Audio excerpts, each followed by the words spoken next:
all right. Welcome.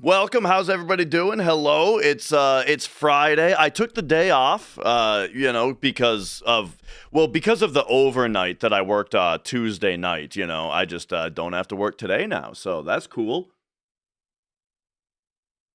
Now, I am pretty late though. As far as like a daytime stream, I would usually start a lot earlier. But we had a couple of things going on. The first was, just visiting with Mrs. Dash. And then the second was I did change the stream setup once again, just a little bit. Remember how I talked about I am on YouTube also, yes. Here's the thing, like for that specific little question, we'll start out with that real quick. The thing is, if I like to play music while I'm setting up. So, oh god, but be careful. YouTube hates when you play music on your stream. So what I do is I turn the Twitch stream on. I got the music going, and then I'm doing my setup. And then when I'm all ready to actually just start talking about the day, that's when I hit the start YouTube streaming button. And the other thing that achieves is, honestly, here's the other thing. More people watch the YouTube VOD than people watch the Twitch VOD. So on Twitch, you just turn the stream on and then you set up for a while people pile into the live stream. And then once people are here, you start going. But on YouTube, I feel like there's more of an expectation where when somebody clicks on the VOD, they want me to get right into it, So like if you just clicked on the VOD, we're just getting into it because I waited until I was ready to start talking to hit the live YouTube button. So there we go. And then, yeah, remember I was talking about duplicating my monitors, right? So I can use either monitor for the stream. Well, I decided now, once again, I realized, well, now I can just use a splitter. So I got an HDMI splitter now that actually works. So now I'm only using my DVI port on my graphics card, which is a DVI to HDMI cable that's going into an HDMI splitter. That splitter is going to this monitor and this monitor that you can see the corner of, so that when I'm looking at this TV, I can use that monitor. When I'm looking at this TV, I can use that monitor, and I'm only using one output on my GPU, so that other GPU output is saved for that monitor back there. So very soon I will be able to play Rock Band using my actual streaming PC. So that'll be cool. So that's that getting set up. And then the other thing I was doing this morning was I had to trim my cat's nails, right? Well, first, so I trimmed Magic's nails. And as always, he was an angel about it. And then he was sitting in my lap though. And look, I had to just visit with Mrs. Dash and just pet Magic in the lap for a bit because he was just being so nice. Then we got to the part of I had to trim Mia's nails. And the thing was, while I was talking to Mrs. Dash and petting Magic, I felt like I heard her meow in the distance at some point. But whatever, I don't know. And then it got time to do her claws, and I didn't know where she was. I was like, man, I figured that I would just pet Magic until she came up, because she always just comes over to check out what's going on, and then I would just boom, got ya. However, I was like, after a while, I was like, where the hell is this cat? So I checked all of her usual sleeping spaces, and she wasn't in any of them. So I checked her usual hiding places, and she wasn't in any of those. So we checked them again, and then I checked a couple of spots that she might have gotten trapped in by accident, like some drawers that she might be able to open, and then they close on her, or like the pantry if we went into the pantry. And she snuck in there and we didn't notice. Eventually I put my coat on and I went outside to see if she snuck outside when I grabbed the mail earlier, but she didn't. And we were looking for her forever. And then finally, it turns out that there's this little crawl space behind the washer and dryer that the cats never go into. But at some point, oh, and here's the deal also is important context, she's deaf. So we can't just call her name, you know? We can't call her name or like shake her food dish or anything like that in order to get her to come running because she's deaf. So yeah, we're eventually though, as Mrs. Dash was looking around, she could hear her snoring.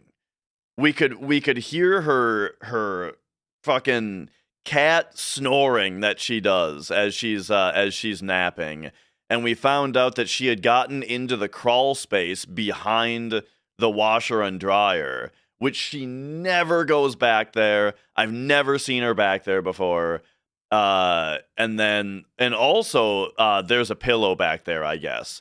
So she was just curled up on the pillow, snoring away.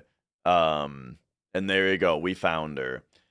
And then and then eventually she came down to my chair to check if I was streaming, and then I got her. And I groomed her claws for her. But all right. Anyway, let's get to the juicy stuff. Let's get to the drama. I'll tell you guys what I know at the start, which is not very much, but it's enough to think that, like, you know, I don't know. I want to talk about it. So let's introduce what we're talking about. Let's introduce the drama. There is drama in the Super Mario Bros. Speedrunning community. So this is going to be about Super Mario Bros. So why am I talking about it? Well, the drama involves like a decision that was made by the moderators that is being disagreed with. So I think that I have a couple things to say about it because I'm a moderator of a different speed game, so I just have experience with having to make moderation decisions, right? And B, I used to speedrun Super Mario Bros. So like Mario is close to my heart. And C, there is a third bit of particular interest for me, which is that the drama involves Niftski, and I know that Niftski plays on keyboard. And I love playing games, playing platformers on a keyboard. I love it so much that I personally designed and built a keyboard controller for a Nintendo. This is something I made years ago. So this is a mechanical keyboard, but it plugs directly into a Nintendo. It is an NES controller. It's just instead of buttons, it has mechanical key switches. So this is your D-pad, right? This is your start and select. This is your A and B. And then these two here aren't connected to anything. They're just for ergonomics. But yeah, so with this, here, let me mount up this camera real quick. With this, let me remount this camera real quick. So with this, you can play Mario with a keyboard, but without having to deal with emulator lag or anything like that. Because this is it's a real hardware, real ass NES controller. And the way, just to briefly talk about how simple the idea is. I mean, originally the idea was when you press a button on a controller, all you are doing is creating a circuit between 2 points, right? And that's all a mechanical key switch does, is it takes 2 pins and it just makes them continuous instead of not continuous, right? So originally I thought, why don't I just take apart an NES controller and solder key switches to the pins, right? That the buttons usually do. However, then it became even simpler because I found out that the only I see the only integrated circuit whatsoever in a NES controller is an 8-bit shift register. It's nothing proprietary. It's nothing. There's no NES code on an NES controller. It's literally just an 8-bit shift register, which you can buy for 20 cents on DigiKey, right? So it turns out that I could just make my own NES controller from scratch. However, the only issue with that is that a keyboard, of course, has the problem of left plus right or up plus down, right? Up and down or left and right at the same time is not allowed. And so how do we solve that problem? I thought that I was going to have to design something in order to solve that problem by using like a different type of switch. However, Punkin Pirate, he is a Twitch guy also. Punkin Pirate already designed exactly this board, which is a 8-bit shift register, just like you would expect, but there's a little bit of extra logic using an inverter and I think like an XAND or an XOR operator or something, some type of other circuit. Basically, the way that the D-pad works is when you press left, it does two things. It attempts to send a left signal, but it sends the left signal into a gate that only allows it through if right is not being pressed. And then when you press right, it sends a right signal, but it also closes the left gate, right? So if you press both, that means that it's sending both signals, but both gates are also being closed. So you end up with nothing, right? So holding right is right, holding left is left, neither is neither, both sends neither because both gates are closed, right? And then the same logic is applied to up plus down. So that's how that is solved on the keyboard controller. So there you go. So this is something that I designed and built, like, and Punkin Pirate made the board for, like years ago. I made this thing like 8 years ago. So I just want me being a big fan of keyboards.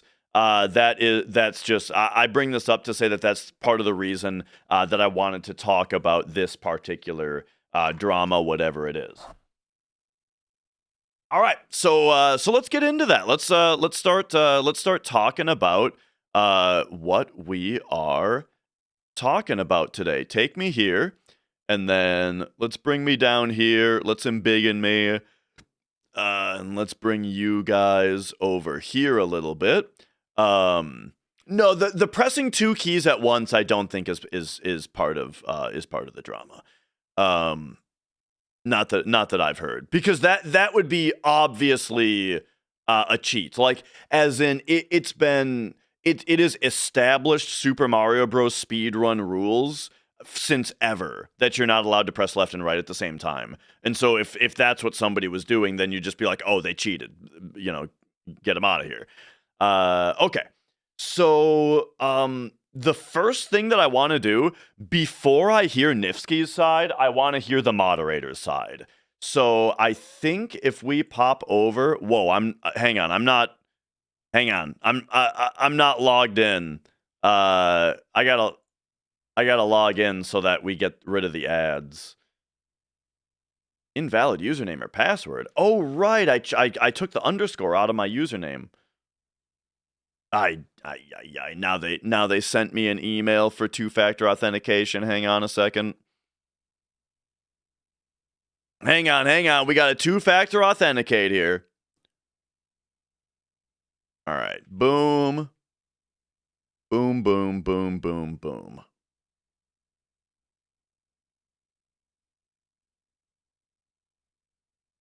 Okay, we're logged in. Refresh. All right, there we go. The ads are gone.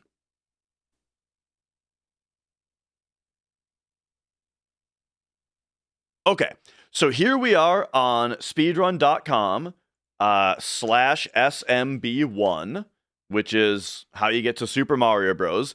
And as I was saying earlier, I don't have a very good time. In fact, oh, look at that. I'm not even in the top 100 anymore.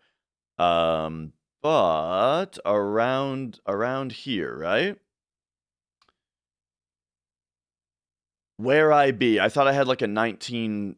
Oh no, it was like maybe I am in the top 100. Isn't it 1924 is my PB?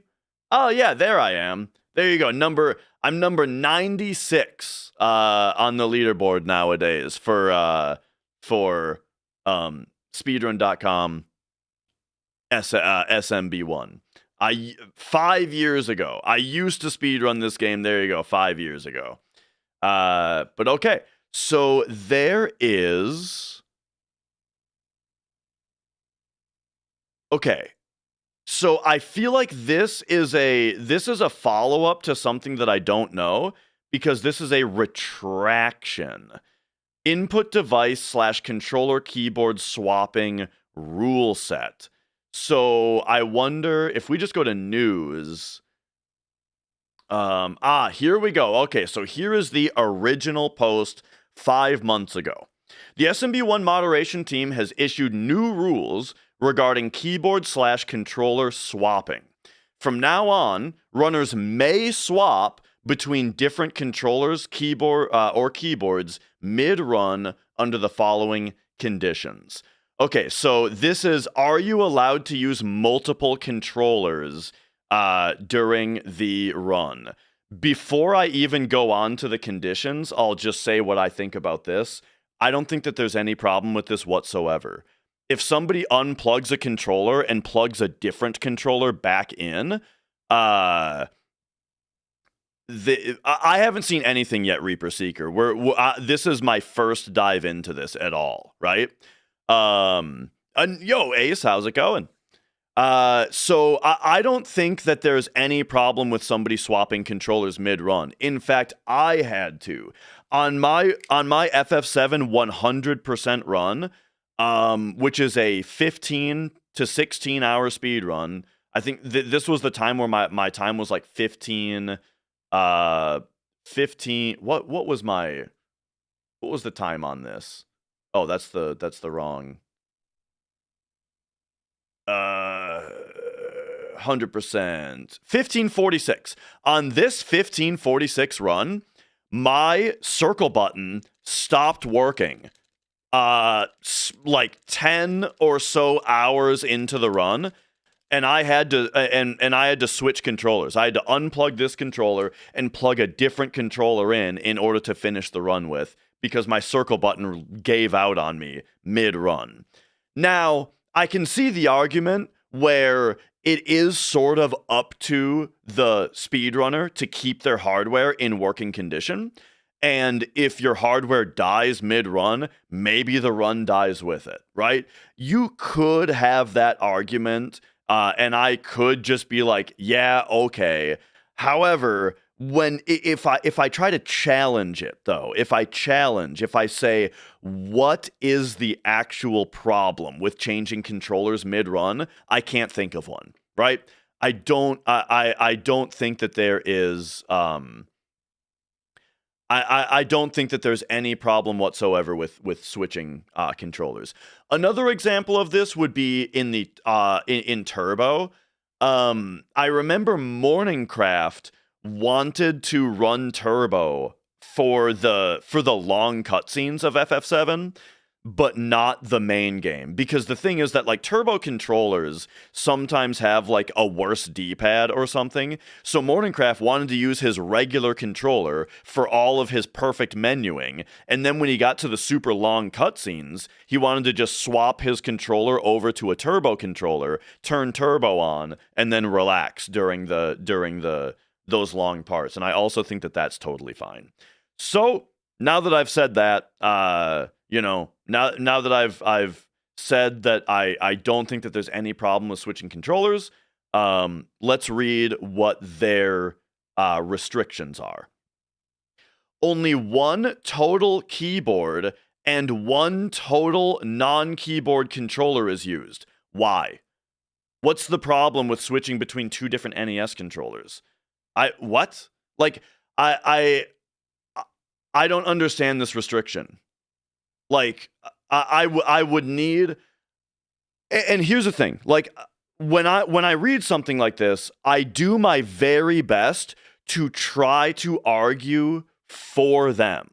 I want to create an argument where this makes sense, and I can't. Right? What would the reason be that you are not allowed to swap between two different NES controllers? Who cares? But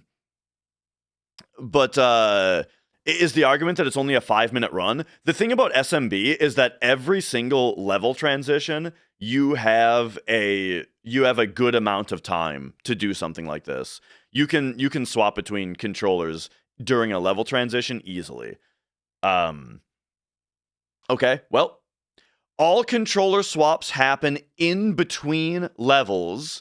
Runners may not swap controllers while they have control of Mario. Okay.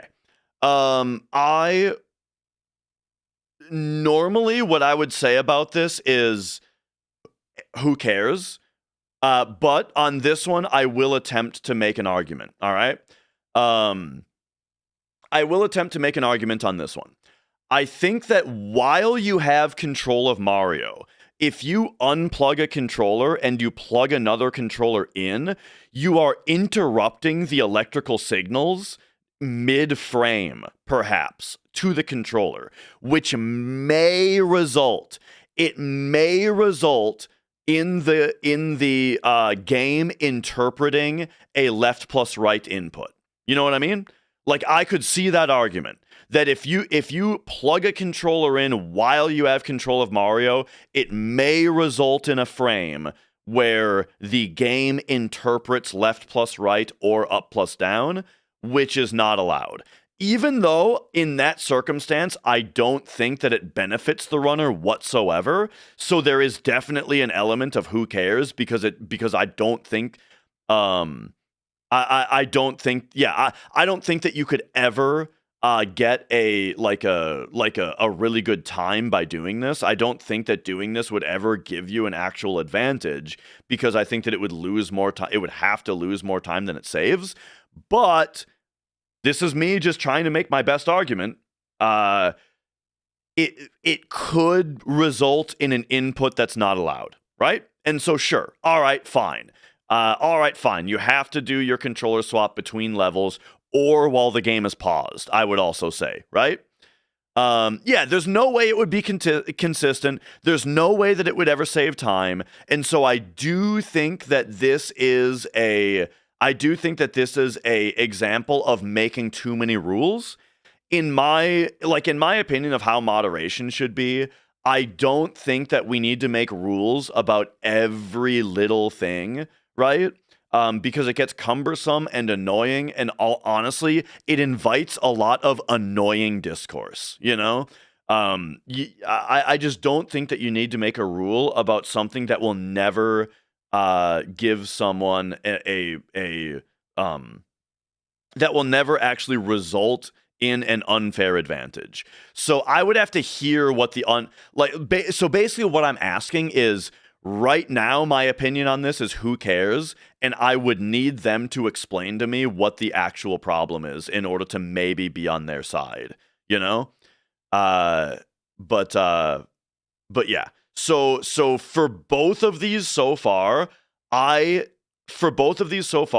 need to hear what the justification is because I don't really understand these. All right. Anyway, number 3. All controllers and keyboards used have D-bounce less than or equal to 17 milliseconds, or all controllers have the same D-bounce setting, rounding to the nearest frame. I need to know what D-bounce is. What is controller D-bounce? D-bounce setting, what does it do? Button debounce refers to the delay after registering a button press. Various factors can cause the signal to jump around, which looks like multiple button presses to the computer.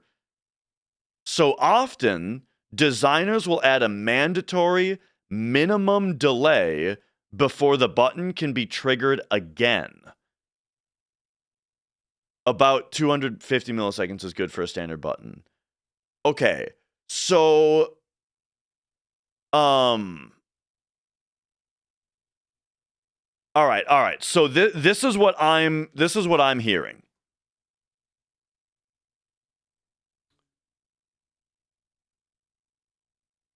These are the contact pads. This is the way that a controller works, all right?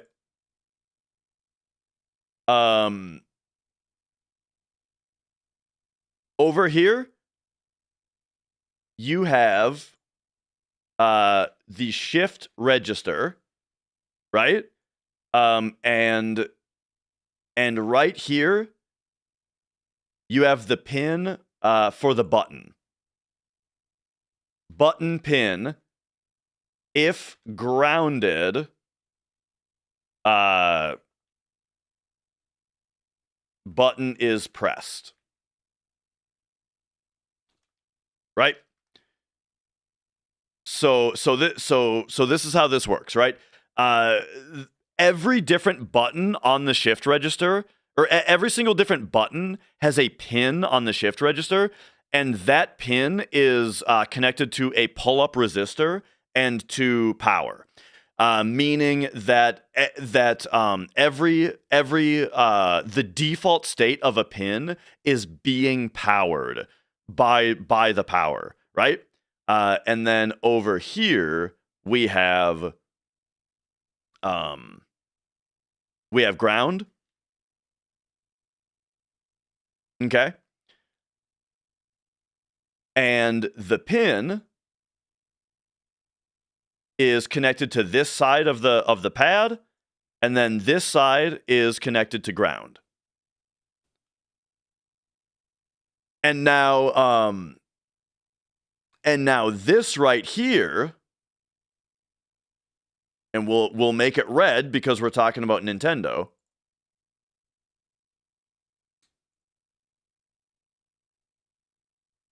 And then it's got a pad on the bottom of it, and then there's a membrane in between, but who cares? All right. So when you press a button, what it's doing is it is making a connection from the pin on the shift register to the ground. And now the console knows that the button is pressed because that pin is grounded. And then when you lift up and they're no longer connected, then the power coming through the pull-up resistor repowers the pin. Thus, the button is no longer connected. So this debounce, what I'm hearing is that they're talking about as the button gets pressed, there becomes a spot like right here-ish where like the rocky shaky motion of the button coming down is causing it to go not pressed, but then like pressed a bunch of times and then fully pressed. Is that what they're talking about? And then as you lift it back up, there's this shaky interim period where the physical button presses a bunch of times and then it comes back up. That's what I have to assume. Now, my issue with caring about this is that the Nintendo only is that okay, so my issue with caring about this is that the shift register only latches once every frame. So let's talk. Let's talk just a little bit more about how the shift register works. So there are 5 different lines that come in from the console. You've got power, you've got ground, you've got data, which is the information, you've got latch, and you've got pulse or clock.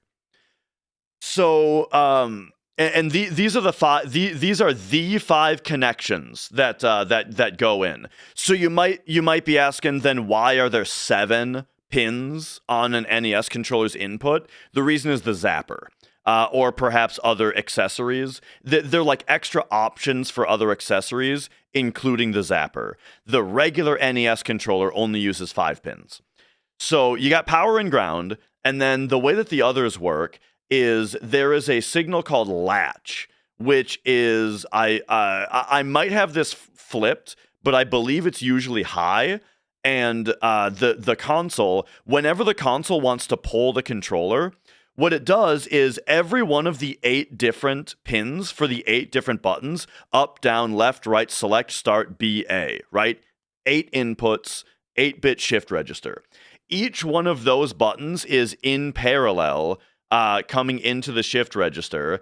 And so whenever you press or depress a button, and maybe your debounce is causing the ground or not ground to on these pins up and down as you unpress or press them, that might be happening. However, when the console wants to know what the buttons are, the console only cares about what buttons you're pressing once per frame at 60 FPS.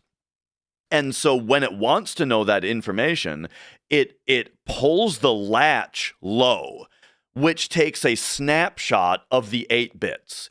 So it doesn't matter if debounce is happening. What happens is the moment that latch goes low, it grabs a snapshot of the 8 bits, and that gets saved into the shift register. And then whatever is on the 0th bit, the lowest priority bit, that is represented on the data line. And then the console then sends a pulse down the clock line, which tells the shift register to shift the bits. It deletes what's ever in the lowest priority bit, and it shifts everything over, which puts the next button onto the lowest priority bit, which is then represented by the data line. And then the console, boom, boom, boom, boom, boom, it pulses down the line until it's read every one of the bits in the shift register. And then it releases latch, which then allows the bits to get written by the pins once again. So that's what it does every frame. So I guess... So once again, though, so now that I've talked about why I don't think that it matters that much, once again, as always, it's good practice to try to say, like, so how does this matter? How can we justify this rule? I guess the idea is that if you knew the exact position to hold the button in order to get it into this debouncing threshold, or this bouncing threshold, then you could hold it there to turbo. But in my opinion, if you're doing that, that's just mashing. That's just a method of mashing, right?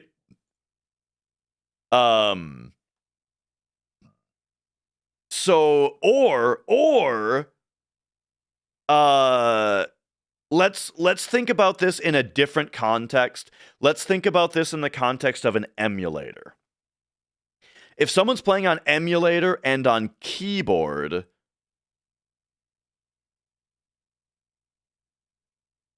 I mean, I guess I would need to know, but I would assume that the emulator would emulate the same polling method that the NES does, right? But maybe I'm wrong about that, and maybe that's the reason. again, me just trying my best to make a good argument for this would be, if there's an emulator that polls your controller at a faster rate than the NES does and changes the polling behavior, which I don't think would be legit, I don't think that would be good for a speedrun, for you to be allowed to even use an emulator that does that, in my opinion. But if that was the case, then yeah, maybe then you would have to have rules that do something like this. But okay. Oh, okay. So hang on. Hobox is telling me more. Okay. So you have a controller that you can manually set the debounce to. Okay, so let's go back to this. So what does it actually do? Mandatory minimum delay before it can be triggered again. So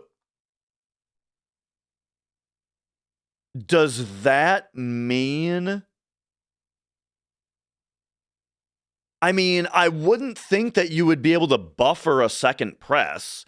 Like, let's take an extreme example and say that you have a 1 second debounce setting. That wouldn't mean that you could press the button, release it, and press it again within a second and hold it, and then the debounce setting will trigger another press after a second? If that was the case, then yeah, that's just a cheaty sounding input method, because that allows you to buffer something that should be timed, right? So I feel like that can't be what's happening, you know? So I guess, just like the other ones, I guess I would just need more information to really understand why this rule matters. I would need to understand what is the advantage that they're trying to prevent by making this rule. But anyway, let's could it affect things like single frame inputs, making them easier? That's what I'm trying to figure out. It can filter how many button presses can or can't be achieved per second as you hold down the button. But if you hold down the button, regardless of your debounce, it should just be one input. If we're talking about something that registers multiple inputs when you just press the button one time, well, then that's turbo. But all right. Anyway, please note that all three of these conditions must be met for a controller swap to be permitted. Changing debounce settings on any controller keyboard mid-run is not permitted. Fine. Mods may ask a runner to prove that all controllers have the same debounce setting. Yeah, whatever. But okay. So anyway, so this is old news, though. We are still under old news because now there's new news. Retraction of input device controller swapping rule set. After further deliberation from the SMB1 and SMB CE moderation team, swapping input devices mid-run will no longer be allowed for future SMB1 and SMB CE category extension submissions. Runs may only use one input device during their entirety. So this is interesting. So I needed to get the context before, but all of that context only partially mattered, because now the actual drama is that they have retracted this, and now we're all the way back to the very first thing I said, which is, who cares if somebody changes controllers mid-run? That seems like that seems totally dumb to care about that for me. But now they're saying that they do care. So here's the deal: does anybody have a resource from one of the moderators, like, before I watch Niftski's video, that says that this is a bad idea? I want to see the video from one of the moderators or a further explanation from one of the moderators about why it's a good idea. That's what I need to see. So does anybody have something that I can watch or read through that is an argument that's in favor of this change? Because they said it's a 14-2 vote, right? So folks must be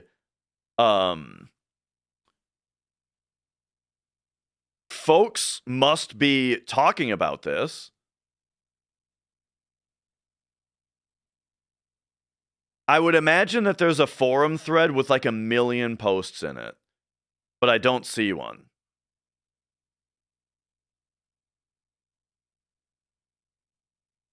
Lanye with a link. Don't give me, it better not be the clanging. God damn it! Wait, it didn't even work though. Hang on, did you guys hear that? Because I didn't. Is my... Oh, hang on. It's supposed to be here. Okay, now let's...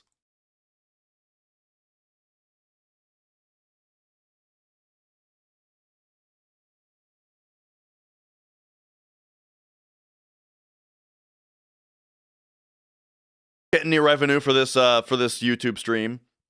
All right. Anyway, so does anybody like I'm saying, it's super unlucky. I want to have... It's really unlucky that you're doing that right there. It's really unlucky. I want to have I want to have a good understanding of the moderator's mindset before I watch someone argue against them. You know what I mean? I don't know. It's just how I want to organize my thoughts, right? So but from what I'm understanding, it sounds like no. From what I'm understanding, it sounds like no.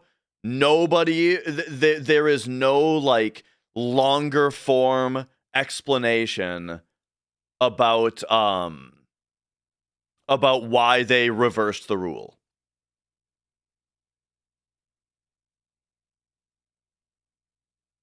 Yeah. I would like for there to be like, because I'm somebody who's just hearing about the drama and I want to hear their side. But their side just isn't explained. Yeah, I don't like that very much. But okay, so I guess we're but here's the thing, is what that means is I guess we're just only gonna hear Niftski's side. Yeah, here we go, Niftski. I guess we're just only gonna hear his side.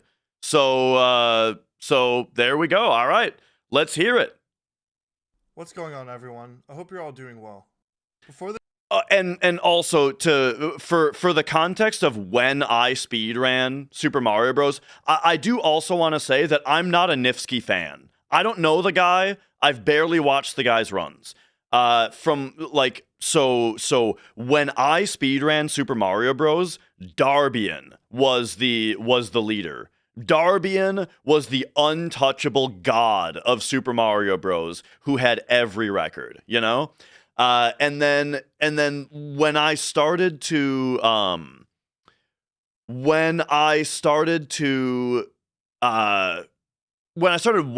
down my speedrunning of SMB, Cosmic was kind of becoming... I gotta disambiguate myself a little bit for the subtitles. Cosmic was kind of entering and kind of becoming the untouchable best runner of the game. And then Niftski came in after I was completely out of the scene. So like, I know that Niftski is dominant. I know that he runs on emulator. I know that he runs on keyboard. And that's it. But all right. You could set the debounce window to X frames and then mash really fast, which would get inputs exactly X frames apart. It would only get inputs exactly X frames apart if you pressed the button on the frame that you're targeting. And then also that would mean that the frame that you're targeting, your input would have to be the correct number of frames. You know what I mean? Here's what I mean is inputs are more complicated than just when you press it. Oftentimes you also need to release it after the right number of frames, right? And so if it's a 1 frame press, honestly, when you're mashing really fast, you're doing a lot of 2 frame presses, you know, or even 3 frame presses. Or if you need a 2 frame press, boy is it a tall order to, you know, be mashing every one of those as 2 frames. I don't know. It's one of those things where I feel like the method that you're describing is just as difficult as learning to do it legitimately. You know what I mean? Like, you could say that, like, you could set up this way to do it, where then if you did it this way, it would end up giving you the result. But doing that would be just as much practice and effort as learning to do it the regular way, I think. But anyway, if that's what the moderators think, then we need to hear it. But yeah. Anyway. What's going on, everyone? I hope you're all doing well. Before this video starts, I need to preface a few things. First and foremost, this video... Sam, holy shit, hang on a second. Thank you for the $20 super chat. Holy shit. Vlogging my thought process around gaming and drama is valuable to you, at least, and trying my best to see both sides rather than jumping on a bandwagon is a breath of fresh air. Well, yeah, I mean, I'm here. Yeah, I want to see where I land on this. I don't want to just take a side, of course. Because by the end of this, I might not even be on a side. You know what I mean? We might find the fence to be the most comfortable spot. Who knows? Shorter debounce reduces input latency. So shorter debounce improving giving better latency would make sense if the emulator didn't emulate the NES's polling behavior, which is 17 milliseconds. You know what I mean? Anyway, we gotta watch this video. Starts, I need to preface a few things. First and foremost, this video is unlike anything I've ever posted to this channel. This is a completely serious video, and it relates to recent drama and wrongdoings within the SMB1 community. Truthfully, I've always hoped I never had to make a video like this, especially as someone who has always tried to stay out of internet drama at all costs. However, due to recent events which I'll go over in this video, I've been left with no other choice. I want to make it abundantly clear that you should not go out and harass anyone mentioned in this video. If you do so, you're actively going against my wishes for making this video. The primary purpose of this video is to hold people accountable and shed light on a recent situation that took place in the community. Better? Recently, a vote was held in the SMB1 mod team server on whether or not to allow swapping between input methods mid-speedrun, specifically between keyboard and controller. This method of swapping between input methods is similar to how Super Mario 64 runners use controller swapping before Bowser throws because it makes them easier and to avoid wearing down the stick on their main controller. Yeah. Originally, swapping was informally permitted following... Again, like I said, I don't understand why we would care if you swapped controllers. It's one of those things where it's like a lot of games naturally you wouldn't do it just because it takes time. But if the game has a spot such as a level transition in Super Mario Bros. Where you have a bunch of time, then you might as well do it. And again, in my 1542, or I think that was it, Final Fantasy VII 100% run, I had to swap controllers because my controller stopped working. And I had to switch to a different controller just to finish the run, and I got world record still. But yeah, anyway. Oh yeah, and what if you're speedrunning Metal Gear Solid? How are we gonna beat Psycho Mantis? Avoid wearing down the stick on their main controller. Originally, swapping was informally permitted following the second ever 8-4AL task tie on March 15th, 2022. By the way, I need to the controller that he showed them swap to right there.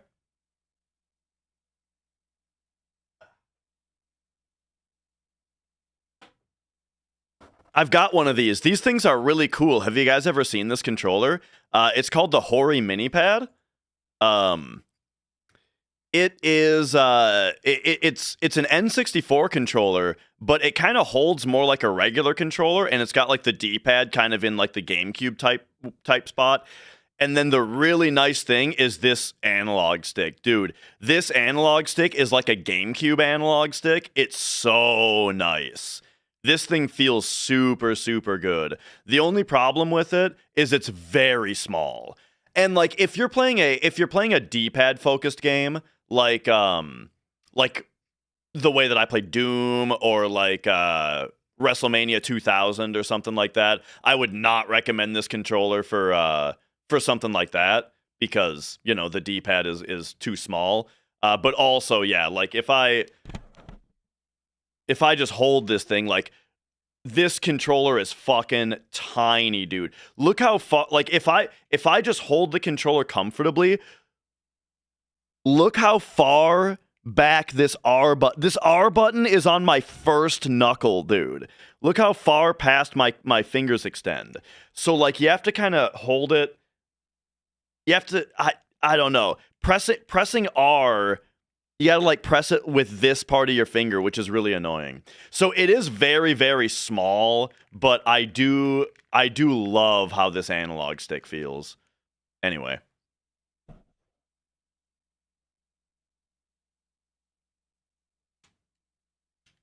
Oh. This rule was further cemented on October 27th, 2025 after an 8-1 vote in favor of allowing it. However, there was a more recent vote on February 25th, 2026 which had a much different outcome, a 14-2 decision to ban input swapping entirely. There's much to say about why this. Okay, so he's showing two polls. There was a more recent vote on 25. So is this the moderators? Oh, here's another thing that I wanted to just throw out real quick as well, is that speaking of me speedrunning SMB a long time ago, I don't know who a single one of these... actually, valid username. Valid username is the only name on this list of moderators that I recognize. I don't recognize a single another one of these names. Like, the entire team has shifted since I ran. Like, actually, if we look... Like, who verified my PB, I wonder? I mean, this is kind of an aside, but I'm just curious.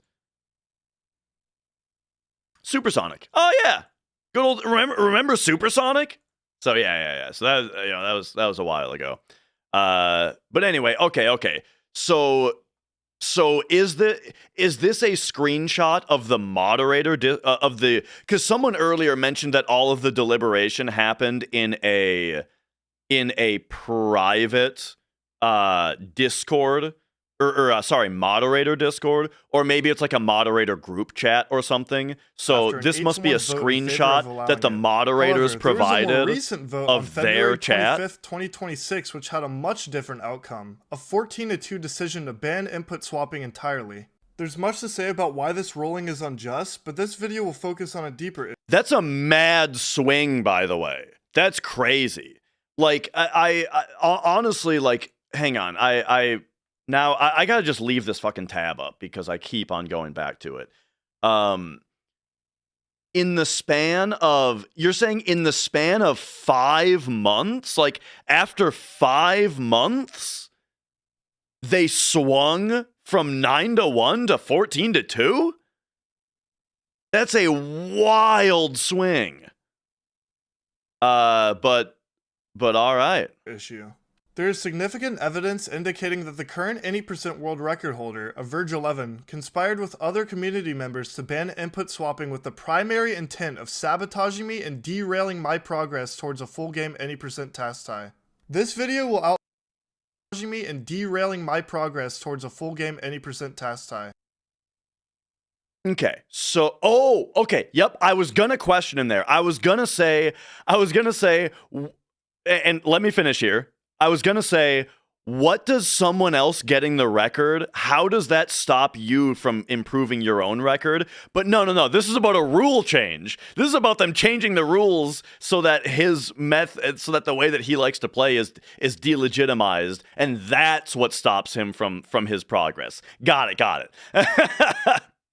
This video will outline evidence from private servers, direct messages, and public statements attributed to Averge, other leaderboard moderators, and associated parties. The evidence I'll go over proves beyond a reasonable doubt that the discussion of the input swapping ban was initially brought up in bad faith and was intended to hinder my performance. Before diving deeper into this, I want to make it clear that a good amount of the mod team is completely innocent and simply didn't know what was going on behind the scenes. With that being said, this video will expose those who did act in bad faith and conspired to thwart my progress towards any percent task tie. So if it was 14-2, then how could they... So he's saying that some people had bad intentions, and then they just convinced people that have good intentions? I mean, but all right, okay. Yo, Danger, when did I start caring about Mario speedruns? Well,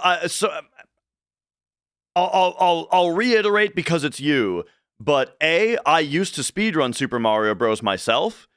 B, we're talking about a runner who runs on keyboard, and I really like playing. I really like playing games on keyboard. And 4 or 3 or whatever number we're on. I don't know. I like talking about speedrun moderation, kind of. Okay. As you all may know by my... So I'm going to say, by the way, he has set the stage by saying, beyond a shadow of a doubt. So he's set the bar high for himself on the evidence that he's going to present. So we'll see. Recent uploads and streams, starting in January, I started grinding 8-4AL task tie for consistency practice. So if you don't know what he means by task tie, is the fact that these motherfuckers are so good at Super Mario Bros. Now that they can almost tie the tasks. The task, which is the frame by frame constructed computer controlled speedrun of the game that to make the game beaten literally as fast as possible, without you know, worrying about human execution. And yeah, like I'm saying, they're so good at Mario Bros. Now that they have almost beaten the game. They have almost beaten the game as fast as tasks with their human hands. In the span of about a month, I was able to go from only 10 total 8-4 task ties to a whopping 150. This is Bullet Bill glitch, by the way. So, about a month, I was able to go from only 10 total 8-4 task ties to a whopping... Watch this. So how it works is by bouncing off of this bullet bill just right, you clip into this block and you grab the flagpole so low that Mario doesn't even grab the flagpole, or well, he grabs the flagpole and then gets ejected off of the flagpole by the block. And then the thing about that is that the way that the level end is programmed is normally Mario slides down the pole, he gets off, and then his programming is that he walks right until he hits a block. And when he hits a block, he goes into the background layer, and then the timer starts ticking down. And the way that they very sneakily did this is that the block that is to the right of the door... yes, I can do that. I'm sorry that that's not the case already. All right. So the deal is that the block that is to the right of the door is a solid block. And so normally Mario walks to the right, he hits the solid block, and then him going into the background layer makes it look like he entered the door, and then the timer starts ticking down. But with Bullet Bill glitch, he gets ejected off to the left, and then he hits this block immediately and starts the timer immediately. Watch. 115. Boom. The timer is already going down, the flagpole never came down, and Mario went into the background layer, which is behind the tree. Isn't that fucking sick? But in order to do it, you have to be perfect. they have to manipulate for consistency RNG practice. throughout the entire run. They have to be manipulating span of about a RNG so that this bullet bill shoots at this exact moment, so I that was they able can to go stop from right only 10 here, get into position, total 8 frame, and then do like task size several to a fucking frame perfect inputs whopping 115 in order to get over it 6 perfectly. times more. And even when they do that, there's essentially a 50-50 chance for this trick to even work, because the hit detection in Super Mario Bros. Only fires every other frame. So you might get the frame that makes the trick work, and you might get the frame that makes the trick not work. So so I know a lot. I know a lot about Super Mario Bros. All right. More than anyone else at the time. I had goals of getting it from 4-2 and eventually building up to a full game task time. I did not do bullet bill glitch in my runs. My runs were not very good. As I mentioned earlier, I achieved my first 8-4 task tie using input switching, and I continued using this method upon my return in January. Specifically, I use this method for tying the tasks in first room, as doing it without either controller or awkward keybinds is significantly more difficult to pull off. Since the verification of my first Okay, I want him to at the explain. I want him to explain the reason that he does the controller swapping a little bit more. task So ties to a whopping 115, over 6 times more than anyone else at the time. what I'll say about my time in SMB is that I was not really known as a good runner. I competed in tournaments and stuff, but like I was never a top runner. But just like how I really like to do commentary on FF7 runs, the thing that I was known for in the SMB community back when I ran was commentary. In the tournaments, I loved doing commentary on the races, and that's kind of what people knew me for. I had goals of getting it from 4-2 and eventually building up to a full game task tie. As I mentioned earlier, I achieved my first 8-4 task tie using input switching, and I continued using this method upon my return in January. Specifically, I use this method for tying the tasks in first room, as doing it without either controller or awkward keybinds is significantly more difficult to pull off. Since the verification of my first Sorry, I was watching his hands that time. I need to hear what he said again. I use this method for tying the tasks in first room, as doing it without either controller Doing it without controller, okay, or awkward. So he's saying that if he can't, he's saying that it's difficult to do it on keyboard. Like sorry, I'm just having to like remove the negatives, right? Doing it on keyboard with really awkward keybinds is the only way to do it. Gotcha. Yeah. Okay, so he swaps to a controller and then does this crazy fucking thing with his hand in order to do the start. That's wild. It's wild that that it's easier to do that way. But like, all right. awkward keybinds is significantly more difficult to pull off. Since the verification of my first 8-4 task tie, input switching was then informally allowed, at least for A4IL, but had never been discussed for full game runs. Yeah, so this is kind of a thing too, where when somebody does something like this, it's sort of by default allowed, you know, just because it's never been talked about before. And then like if people make a stink about it, then they have to make a ruling about it. But like, you know, like, for example, me switching controller. Oh, okay, let me tell you. I keep talking about this FF7 run I did where I had to switch controllers. What I haven't said yet is I even had to switch consoles. I had to change my PS2 overheated during that run, and I had to switch to a different PS2 to finish that run out at the end, which also has never been discussed before as to whether that's allowed. But it's like, you know, it's like, why wouldn't it be, right? Who cares? Why wouldn't it be? But, like, it hadn't really been discussed before. But hey, by the way, I lost like 7 minutes because of it, right? The thing about the console swap was that I lost like 7 minutes because of console issues before I swapped. But anyway. Fast forward to October 2025, when allowing input switching in full game runs was first discussed. It's like those gifs where someone's writing with a quill so well that their quill starts on fire, or like shredding a guitar solo and then your hand starts smoking. Yeah, dude. October 2025, when allowing input switching in full game runs was first discussed. This led to an 8-1 vote in favor of allowing input switching under these specific conditions to prevent unfair advantages. First, only one total Okay, I really hope that he explains the reason for these because they didn't. keyboard and one total non-keyboard controller is used throughout Again, why? Why say it's fine to use keyboard and controller, but it's not fine to use two different controllers? I don't understand. Who cares? the run. Second, all controller swaps happen in between levels, such as during the level end sequence after 4-1, or pipe transitions, such as in between rooms in 8-4. Again, I'm sure people are just joining, so I want to reiterate my thoughts on these. This one, I think for the most part, who cares? Except you could make the argument that physically plugging a controller in while you have control of Mario might erroneously result in an illegal input. I could see the argument for that, even though that wouldn't help you. I could see the argument that that would invalidate a run, sure. Runners may not swap controllers while they have control of Mario. And third, all controllers or keyboards used have a debounce less than or equal to 17 ms, or all controllers or keyboards have the same debounce setting. This one I just kind of have no opinion on because I need to hear more.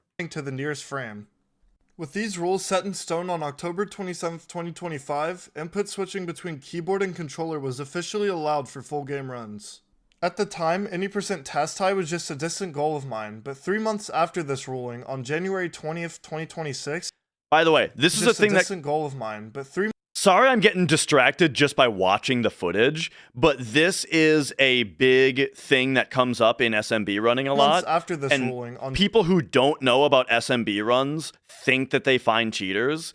Is notice how Mario passes straight through this hammer. You see how Mario is clearly touching this hammer right now? Here's the thing. Super Mario Bros. Can only have, I think it's 7 hitboxes at the same time. The game can only process up to 7 hitboxes at once. And so when Bowser throws this many hammers, some of them don't have hitboxes.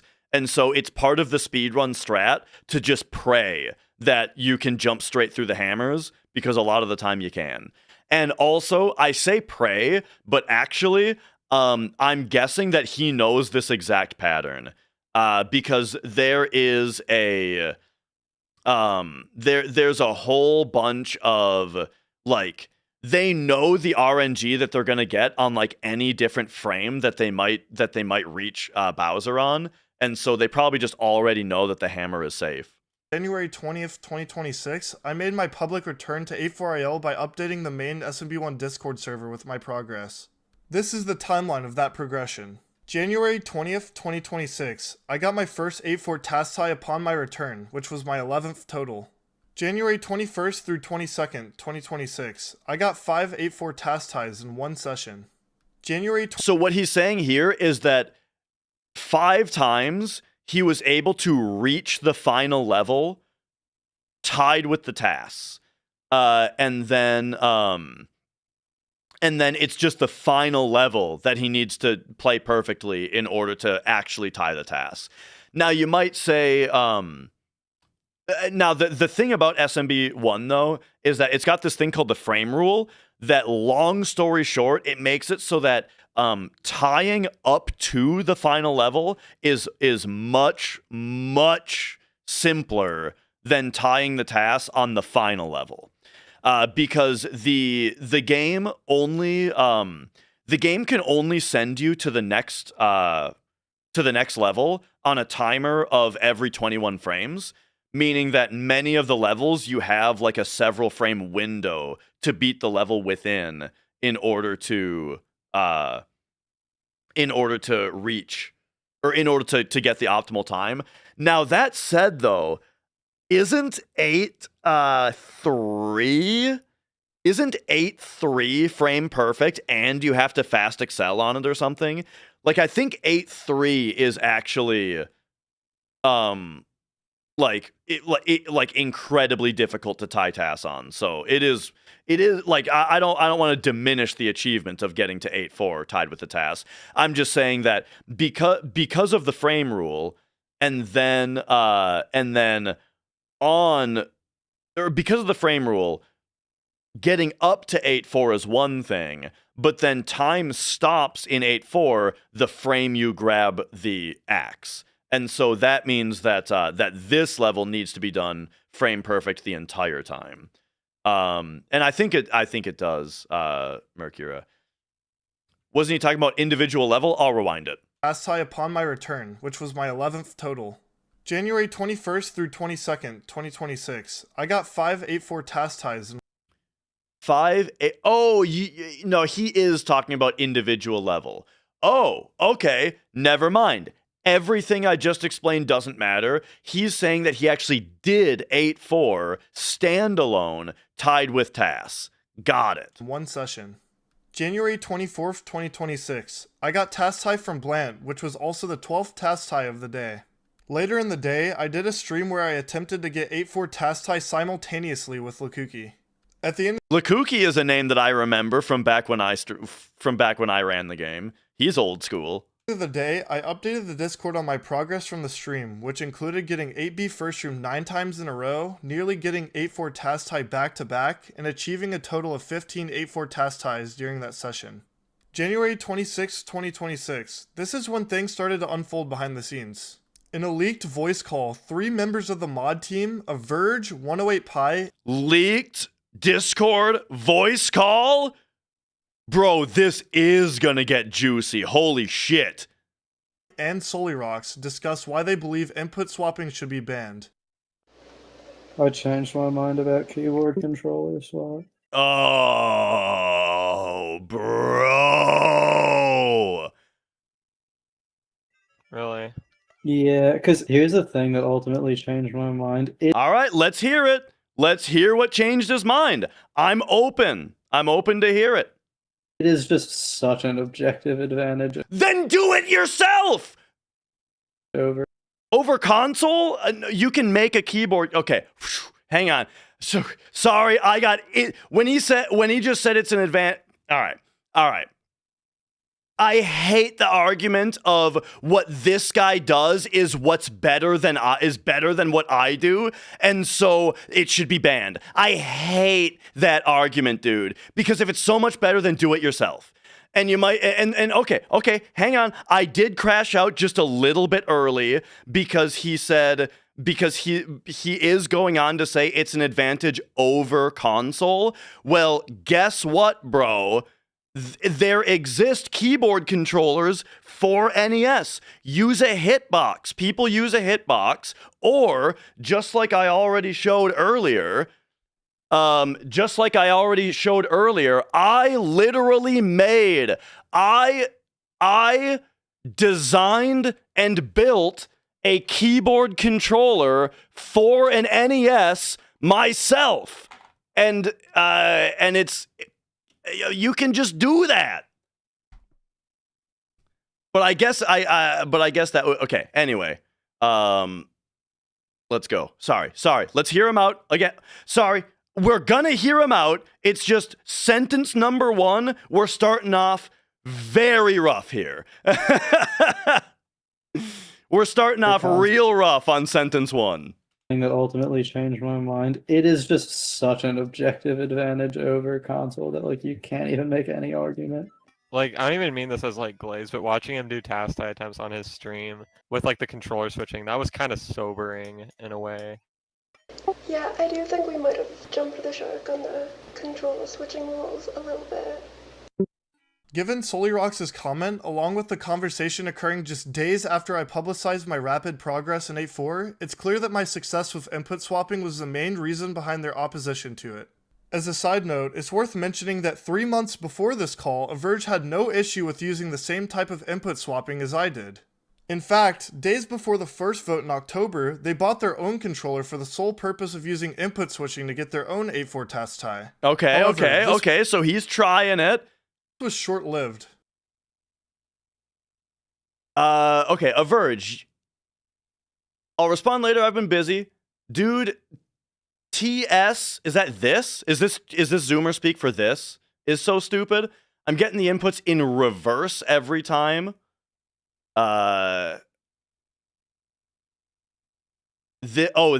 This shit? Oh, okay, gotcha. Anyway. After failing to build enough consistency with 8B first room on controller, Averge resorted to achieving their first 8-4 task sign keyboard a few days later by instead remapping their keyboard to unorthodox keybinds where the D-pad, A, and B are right next to each other.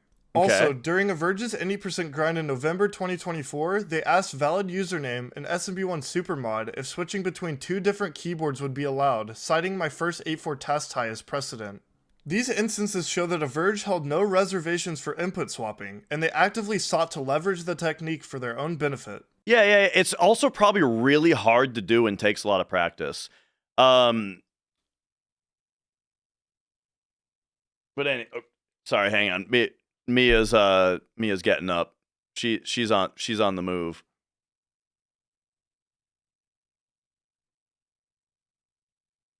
Okay. Anyway, Reddit tone? wait, what?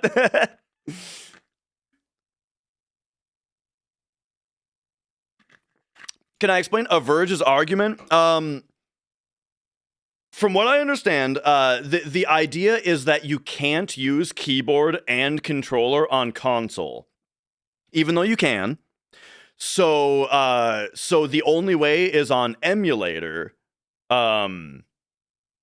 Yeah. Like that's what I'm hearing so far is that Averge's argument is that basically emulate, like, everyone has to run on emulator because this technique is too good. However, like I already said though, it's not emulator only. But then it sounds like Averge tried to do it on emulator, and well, we're kind of in the middle of that right now. So they figured out that they can switch inputs. They can switch their keybinds mid-run, which I don't think that I care about switching keybinds mid-run either. For task tie as precedent. Can you swap so quickly on console? Yeah, SMB has a long time between levels. Every single level transition in SMB1, you have a good amount of time to swap controllers. Instances show that Averge held no. Oh, except here's what I'll say though. You probably can't when you go down a pipe though, because he did mention. I think he did mention that he only. He did mention that he only uses the controller on the first room. So then it sounds like you'd have to swap mid pipe transition, which would be way worse, right? Switching during a pipe transition would be way more annoying. But I guess you could get like an analog splitter to do it. I mean, you could easily make like an analog controller switcher. But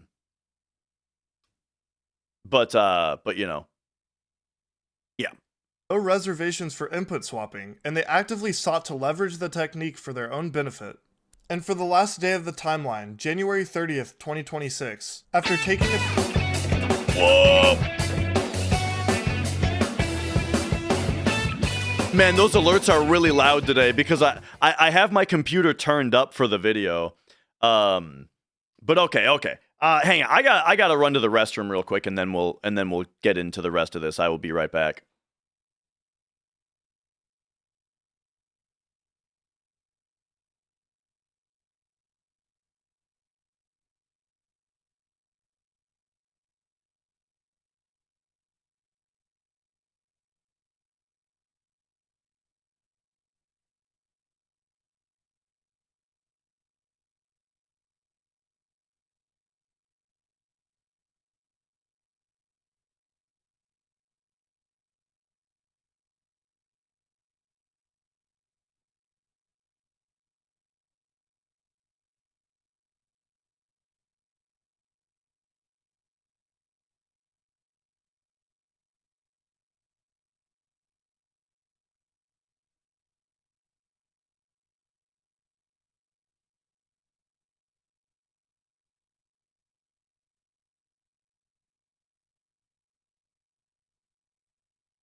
Okay. Yes, I was at GDQ, I want to say 2017. The year that Final Fantasy VII was played by Ajneb. I was in the audience for that. Okay. Let's go. And for the last day of I've never been a runner on GDQ though. But then when FF7 was run by Zeal on the online only like COVID GDQ, I did commentary on that. And then I also did commentary on actually it was a Super Mario Bros run. I did commentary on a Super Mario Bros run on GDQ once that was run by Mars. I think it was SMB2 if I remember right. And they actively sought to leverage the technique for their own benefit. And for the last day of the timeline, January 30th, 2026, after taking a few days off, I streamed 8-4 task tie consistency practice on my alt account. I was able to get the second ever 8-4 task tie on OG ROM, as well as 13 8-4 task ties total during the session. So when he says OG ROM, I'm guessing he means like the game and not the practice ROM, where you can like warp around and it tells you like information about your positioning and stuff like that. Because if you notice some of the footage that he's showing has this weird, you see this weird heads-up display up here that isn't the normal game. This is the practice ROM. That's telling you things like your position, the camera position, your speed, right, and that kind of thing. And so that's used for practicing. All right. For their own benefit. And for the last day of the timeline, January 30th, 2026, after taking a few days off, I streamed 8-4 task tie consistency practice on my alt account. I was able to get the second ever 8-4 task tie on OG ROM, as well as 13 8-4 task ties total during the session. At the end of the day, I once again updated the Discord on my progress from the stream. However, later in the day is when things took a massive turn. This is when 108 Pi, or Amber, started a new conversation on input swapping in the mod server. I already know we made a decision on keyboard controller switching, but looking back, it may have been a bit rushed. I'm thinking now it's a bit silly to allow two fundamentally different input methods in the same run, especially when it's not really possible on original hardware. A, who cares about the two different input methods? And B, it is possible on original hardware. Claiming Let's that keep going. the original vote was rushed. Note that this was brought up just 10 days after I made my 8-4 progress public. Another member of the mod team also found the timing suspicious, saying that the issue was brought up by Amber. Brought up by Amber, that means there's like a 50-50 shot. Averge is in her ear. Okay, which we know that we think we know that that's true. There was alleged evidence brought up that shows that being exactly true. Didn't want to say it, but the fact that it was only brought up after you started getting a bunch of task tie 8-4s makes this incredibly suspect. Sure, yeah. Which to them meant there was a 50-50 shot it was Averge telling her to do it. I'll talk 50-50 more about Amber's whatever. ties to Averge later in the video. With me being the only person using input swapping at the time due to it only being necessary at a very high level, there's a good reason to be skeptical of this sudden objection. However, this begs the question, why would Averge and their friends want to ban input swapping to thwart my progress? To answer this, I have to explain Averge's progression to any percent world record. I'm covering some of the text. I read it out loud, though. Averge rose to prominence with SMB1 any percent in 2024, lowering their personal best from 456.062 to 454.948 in under 4 months. They achieved their first any percent world record in August 2025. A month later, at the end of September 2025, a huge bounty was placed by YouTuber Wormwood for whoever. Oh, wait a second. Now there's money involved. It all makes sense. Oh my God. Now there's thousands of dollars involved. Oh boy. Well. I had no idea about this. All right, I'll bring it back a second.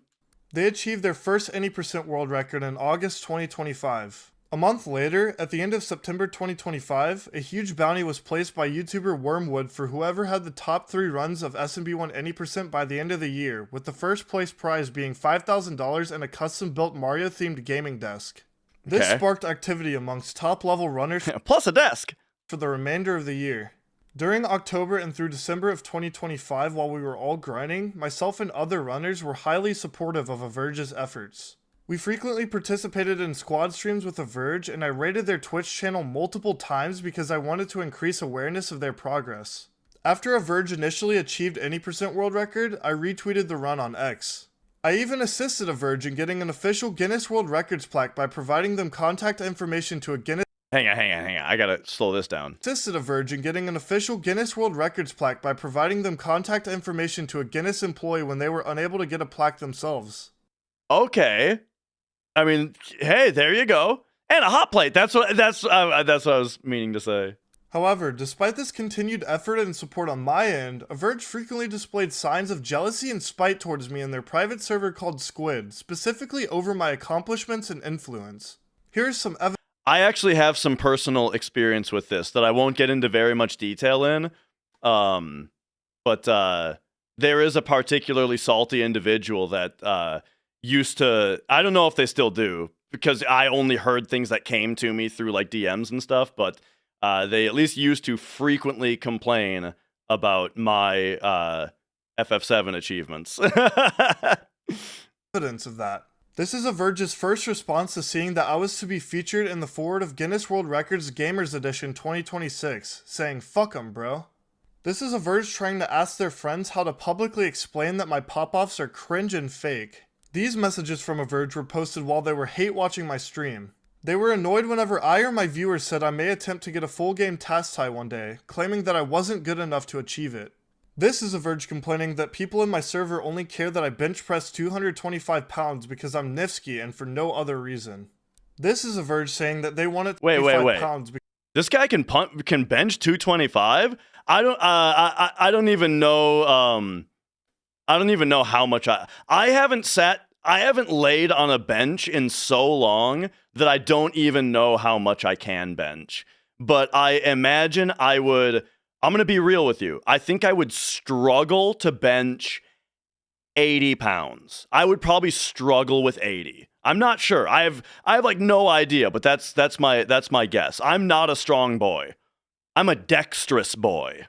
because I'm Niftski and for no other reason. This is Averge saying that they want it to be seen on a mainstream scale that they're better than me. Here, Averge claims that my community is bigger than the SMB1 community and that they're annoyed because of it, and that people only donate to me and not. Okay, hey, it's so annoying that there's a bigger Niftski community than an SMB1 community.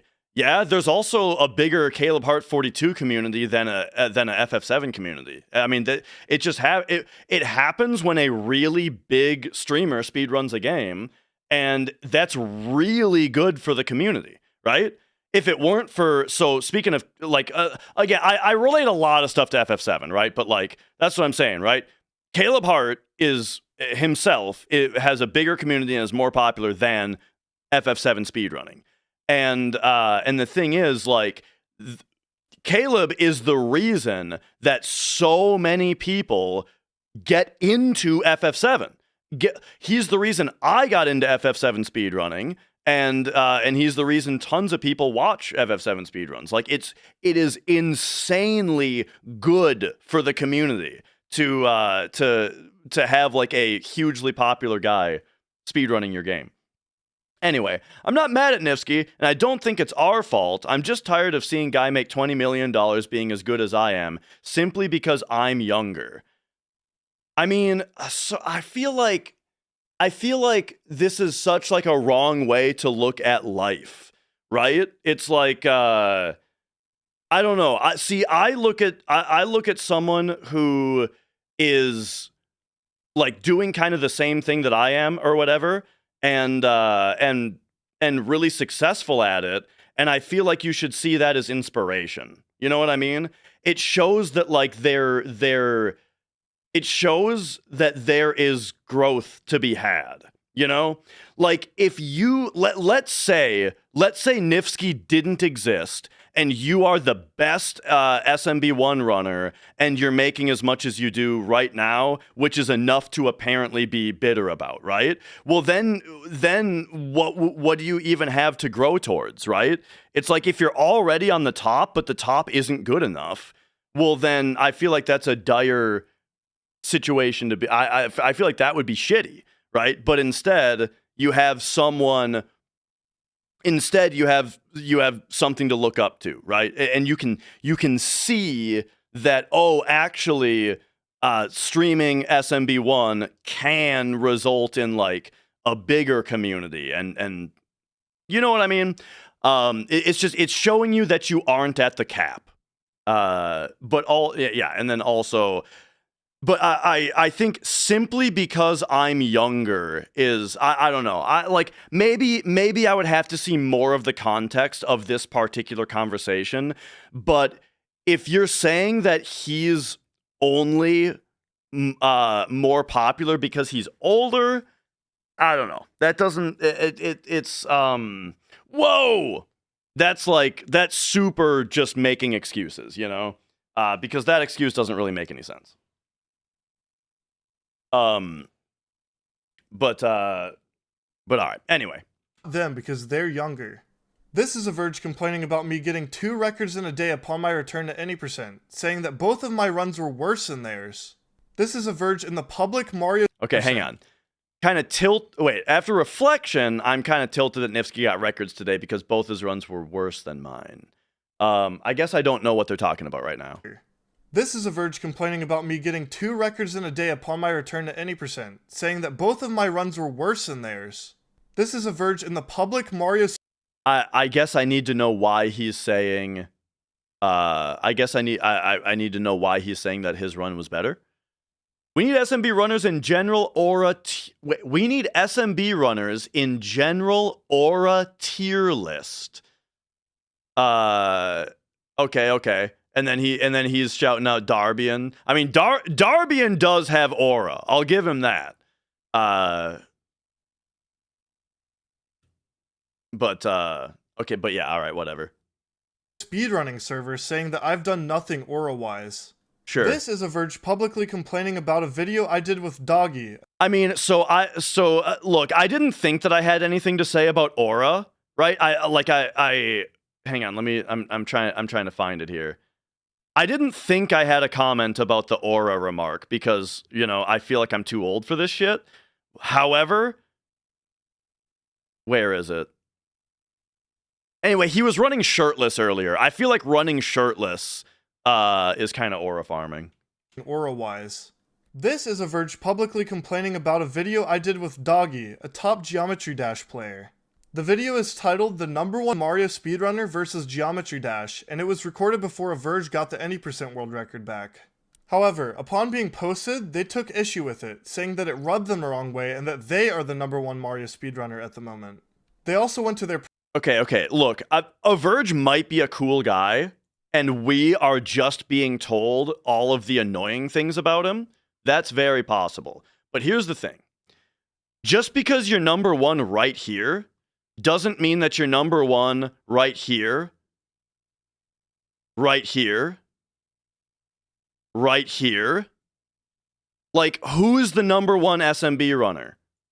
You know what I'm saying? Right here, here. You know what I mean? Like, okay, you've got 1 record, but anyway. Private server to complain further, saying that the thing that annoyed them the most was the comparison between me and Zoink, who is considered to be the #1 Geometry Dash player. It's also worth noting for the sake of context that at the time and even now, I still hold 5 out of 6 of the main category. There you go, that's what I'm saying. I didn't even know that Niftski had every one of these records. That worked out really well when I was clicking through them and he came up #1 every time. I was going like, yes, my point is this point is working. But all right. World records in SMB1, so it doesn't really make sense to go around telling everyone you're the definitive #1 Mario runner just because you took 1 record by 2 frames. From these actions, it's clear that Averge was extremely jealous of me and my position in the public eye. And just to clarify, I'm not against Averge. So yeah, like I'm saying, Averge might be a cool guy, but the picture is definitely successfully being painted about him being kind of salty and jealous. Averge being competitive. That by itself is not a bad thing. It can even be the fuel that pushes the game to new heights. However, That's true. rather than applying their ambition towards improving their own gameplay and challenging me fairly, Averge... Like, it's very true that, like, a little bit of drama inspires people to go further, you know? Inspired with others to alter roles and limit my ability to perform at my fullest potential. Yeah, and so yeah, exactly that. A little bit of drama gets people fired up and like gets people to push themselves harder. But that's what you should do. You know, you gotta put on Eye of the Tiger and fucking learn how to do that 8-4 first room or whatever. Don't fucking try to get the rules changed in order to, you know, in order to gimp the other guy. This knowing that it would provide them with a greater opportunity to achieve the first full game task type, which they've cited as their main goal. Earlier in this video, I talked about how Amber was the moderator who initially brought up that the ruling on input swapping should be reversed. However, I've yet to mention her ties with Averge. Averge confirmed in messages with another community member that they were dating Amber at the time. Naturally, this would suggest that she at the time of this conversation likely shared similar views with Averge. This is shown when Amber sarcastically agreed with Averge that one of my friends Leandor worships me. Also, a day before input swapping was officially banned, Amber proposed— Wait, hang on. Do we have... I need to see what the evidence of the dating is, because that's a... Now we're... Yeah, right. So we've got the money is on the line, and we've got the girlfriend angle. Her ties with Averge. But Averge confirmed a message. I need to see. I mean, this is definitely like this is definitely readable as either way. And then what do we got here? Okay, over here we've got someone directly asking if they're dating. He links them to a post that we can't see, and then they say, "I'm a assume yes." I mean, we don't see any, like, this would be... I mean, this would definitely have to be argued with if it was wrong, right? If this interaction happened and they're not dating, then the next message would be Amber saying no. You know what I mean? But we don't see the next message. Just with another community member that they were dating Amber at the time. Naturally, this would suggest that she likely shared similar views with Averge. This is shown when Amber sarcastically agreed with Averge that one of my friends Leandor... Okay, hang on a second. You'd love to hear the counter argument to this video? Exactly. I was asking for that earlier. I actually wanted to watch that before this. Before we even started this video, I was saying, can I please have the moderator side so that we can hear why the rules were changed before we hear Niftski argue against it. But I didn't see or find anything.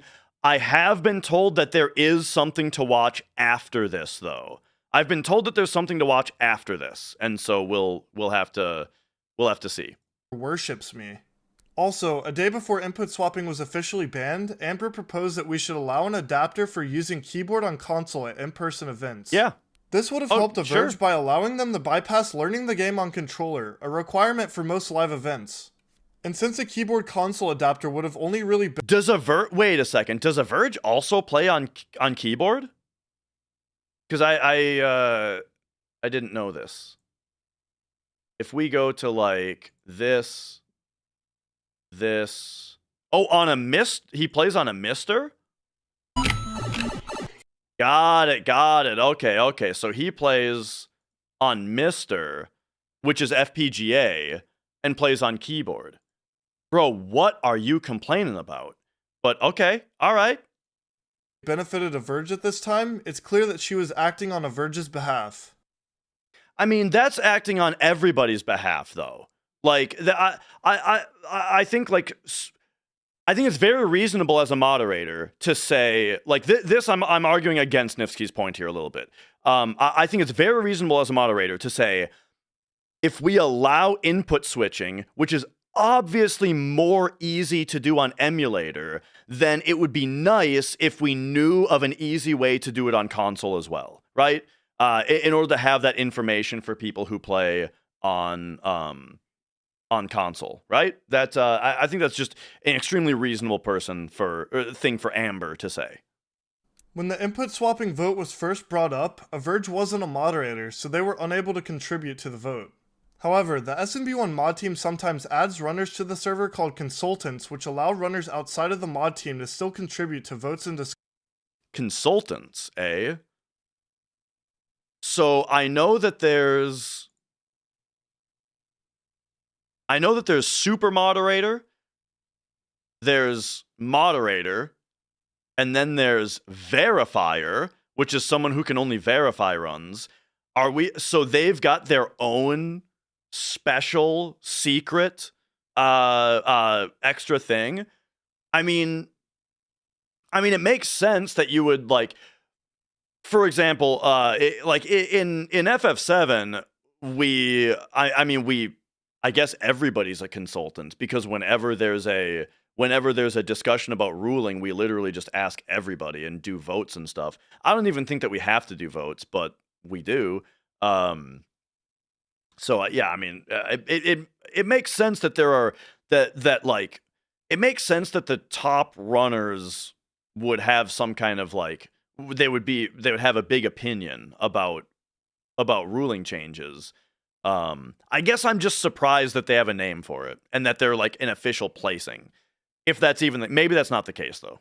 To the server called consultants, which allow runners outside of the mod team to still contribute to votes and discussions. With their close relationship, I feel like that should be every runner can contribute, right? But, you know, okay. Amber, as well as friendships with other mods like Loopy XP, King Kappa, Brandon Lepetri, and Solirox, Averge was easily able to become a consultant after submitting their mod application on February 6th, before the vote was finalized. Yeah, that's kind of weird to me to have the consultant level be something that you apply for. Nice piss room, by the way. But, you know, I don't know. Whatever. That's fine. I don't care. This not only gave Averge the opportunity to vote, but also to personally sway the opinions of other moderators in the private discussion. Conversely, another top runner, Lakuki, who was vocal in his opposition to reversing the input swapping rule change, was excluded from both the discussion and the vote. This is a runner who would have been one of, if not the best picks for a moderator or consultant position.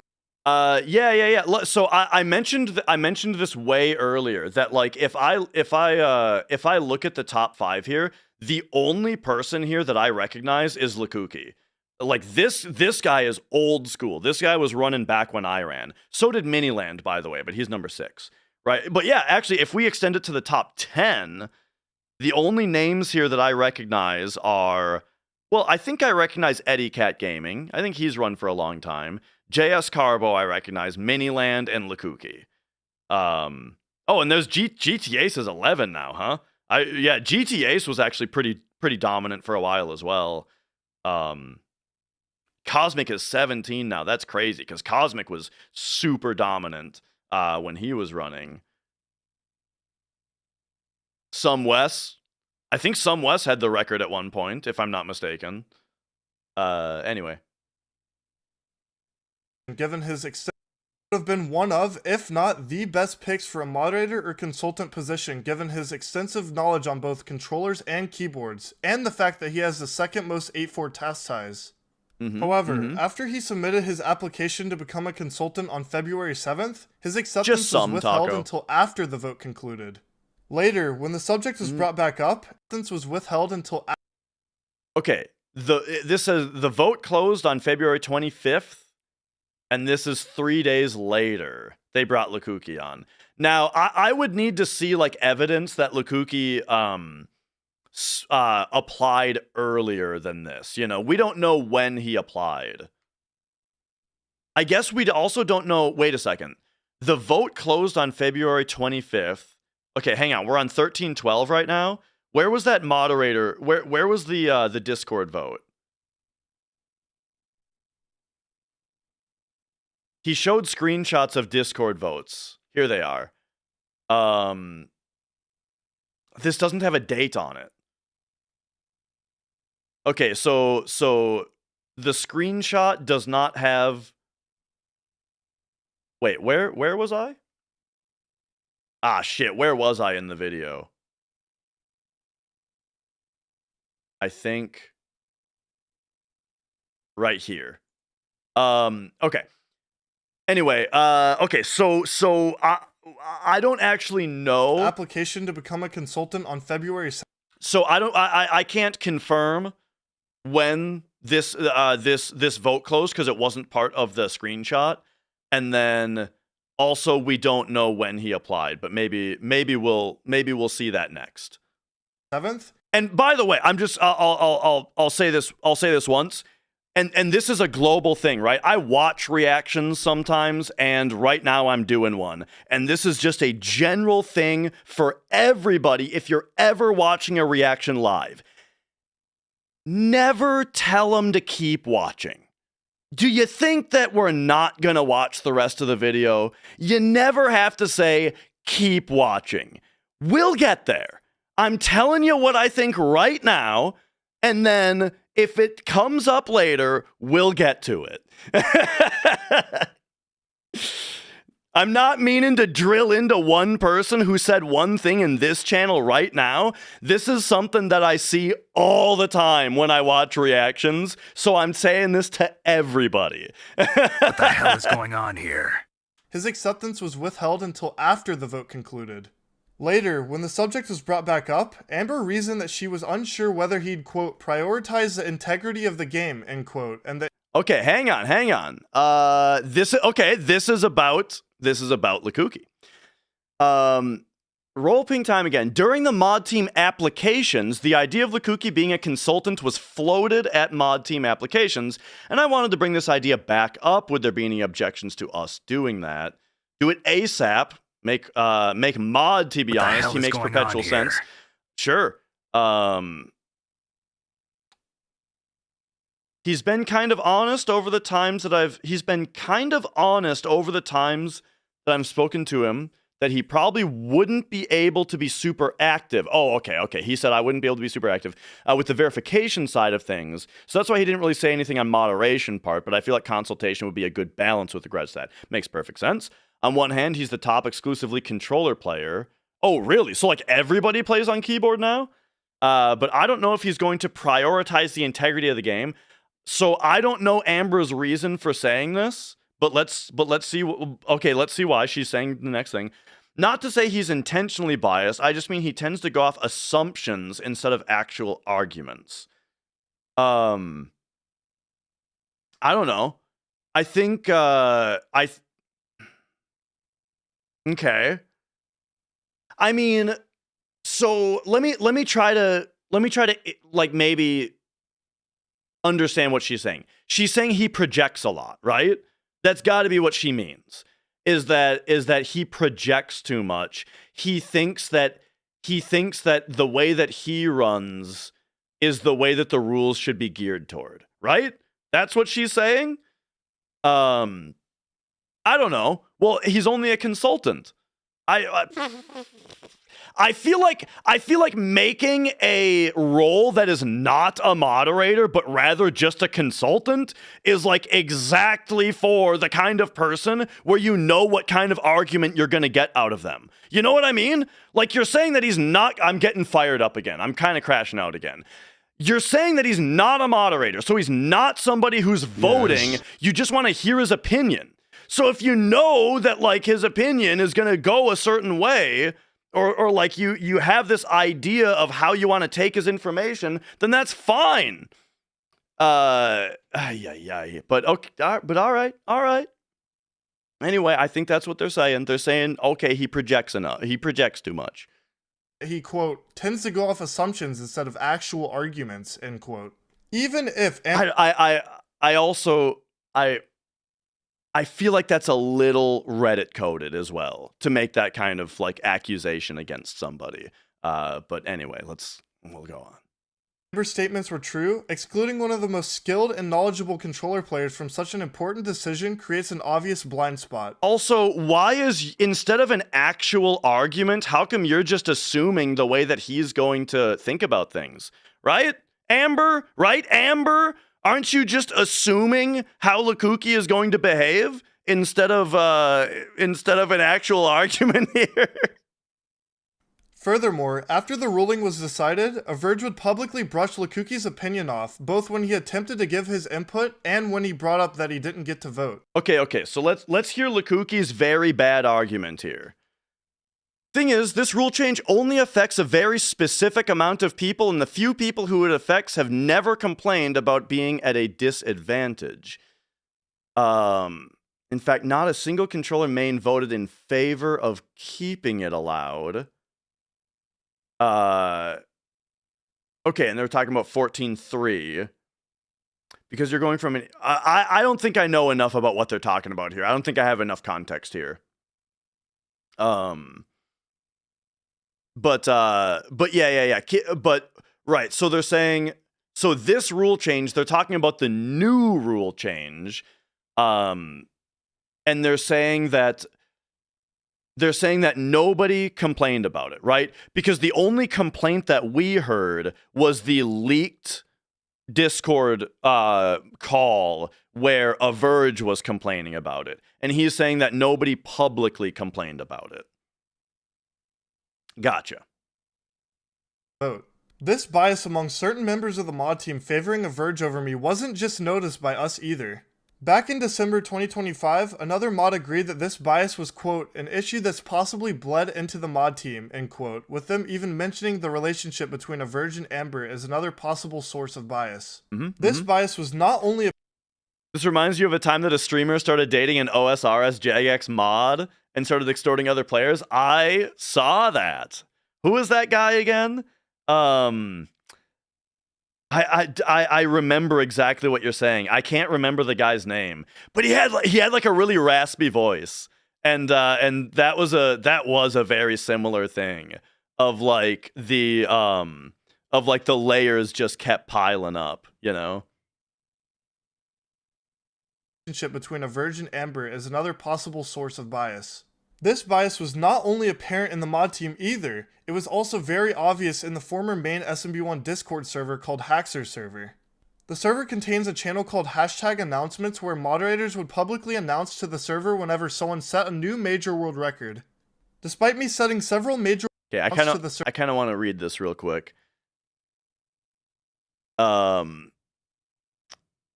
You went on one date with a guy who worked at Jagex and he threatened to ban your RuneScape account? Unless you went on a second date? That's the craziest shit I've ever heard.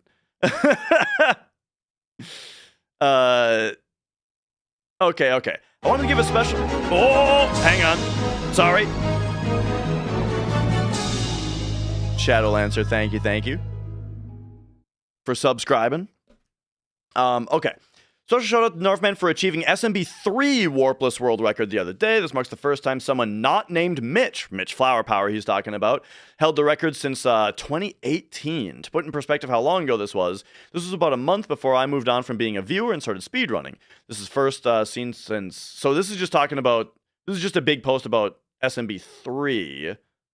Yeah. So this is just an example of them talking about new world records, and here they're talking about SMB 3. Server whenever someone set a new major world record. Despite me setting several major world records throughout... announcements in the channel and Hackstars are so unbelievably favorited towards Averge, it isn't even funny. Nobody said anything about my 1849, or those 2 records in a day, or that. They've pinged me, yet they've pinged every time for Averge's world records, or even PBs that weren't world record. Okay. I mean, this is kind of a who cares, just a little bit, but it is interesting to ping about his PBs that aren't records. Sure. That's, yeah. Like, if we're talking about pinging, right? And usually it's world records. I mean, I understand what he's saying here, but just honestly, little bit of who cares. For someone set a new major world record. Despite me setting several major world records throughout 2025, including a massive 5-second warpless improvement, several any percent records, and more, none of them were ever acknowledged in the channel. The only announcement I got in 2025 for any of my achievements was one for an any percent record I set in January by someone outside of Averge's friend group. However, this wasn't at all the case for Averge. They got several shoutouts throughout late 2024 through 2025 by people they were close with, including Amber, XX_Mr. Swaggins_XX, and Solirox. Even outside of major any percent world records Averge set, they also got public announcements for their 4th place and 2nd place runs, which almost never happens in the channel since they aren't world records. Mr. Swaggins, Amber, It definitely, I would say the point there is strong that they favor Averge, right? And Victor Ghost, yeah, like the point about them not talking about Niftski, I get it, it's annoying, but whatever. The point about them favoring Averge, I think, is pretty interesting. Because yeah, like pinging about a 4th place, a new 4th place run is very weird. But all right. and Soli's inclination for publicly lauding Averge's achievements while ignoring mine further indicates the existence of bias prior to the vote on input swapping. Going back to the vote, right before the poll opened, there was a conversation among moderators on allowing more people to vote in the community outside the mod team. This is when Averge successfully shot it down by saying, quote, "I just don't think it's really feasible to expect an unbiased community vote, especially when it has a direct impact on top play." Okay, hang on here. So I was one of the people to initially bring that up, but after some more thinking, I realized it would be unrealistic. As for allowing the community to vote, I wish we could ignore people like Jobs if they try to influence people, but I know that isn't really possible. Okay, so they're worried. I mean, and they have already brought up earlier that Niftski has the largest SMB1 audience. So if they made it a community vote, then Niftski could easily have, like, I don't know why they would talk about Carl Jobs, right? But Niftski having the largest audience could sway a vote, sure. Here's how you solve that, okay? There's an extremely easy way to solve that. What you do is you make the vote a Google form, and then you have one of the fields in the Google form be your name. And you don't allow everybody in the community to vote. You allow every runner to vote, right? No viewers, but every single runner should be able to vote. And you regulate it by having them sign the form with their username. So then if anybody tries to take somebody else's vote by putting someone else's name in, then you have 2 forms with the same name on them, and then you can ask them about it, you know? So I don't know. I feel like you can have a runner vote easily. Are you worried about people taking up, if you're worried about people using runners who just aren't involved in the community whatsoever anymore, like let's say somebody voted with my name and I haven't been part of the community in years. Well, I feel like the mods looking through the votes could very easily just see a name that's like, who the hell is this guy? And then whisper me, and I'd be like, no, I didn't vote, right? And then I don't know. It doesn't seem that difficult to have it be a runner vote. Now, here's the other thing though, is that also, again, I don't think community votes are even necessary. I think moderators should just be able to make good decisions, and not everything needs to be a vote. But if you're going to do a vote, have it be all the runners. Anyway. direct impact on top play, end quote. Okay, so now let's get to Niftski's point, which is Averge shooting down, like specifically being one of the ones to to say like, no, keep it to the Community moderators. Keep it to the moderators that I'm a consultant with and am dating one of. Especially when it has a direct impact on top play, end quote, end quote. I don't Okay, so I have a little bit of time right now, and I wanted to add something to this. After thinking about it some more, I think my views on the situation have changed a little bit, but more in a sense where I'm more neutral to it, rather than leaning one way or the other. However, I do want to add something else since I feel this is important. Considering how closer task tie is coming, I feel like if we were to consider banning keyboard to controller swapping, shouldn't we have the community have some input on this? Like have them come to a vote and see what they say. I feel like this is important enough to let the community have a say in this. And him saying, I don't like that idea, because influential community members could sway opinions heavily. Again, that's true for viewers, but I don't think I don't necessarily think that it needs to be viewers. We saw that with jobs to Lukuki, with Kuki being labeled a cheater without any evidence.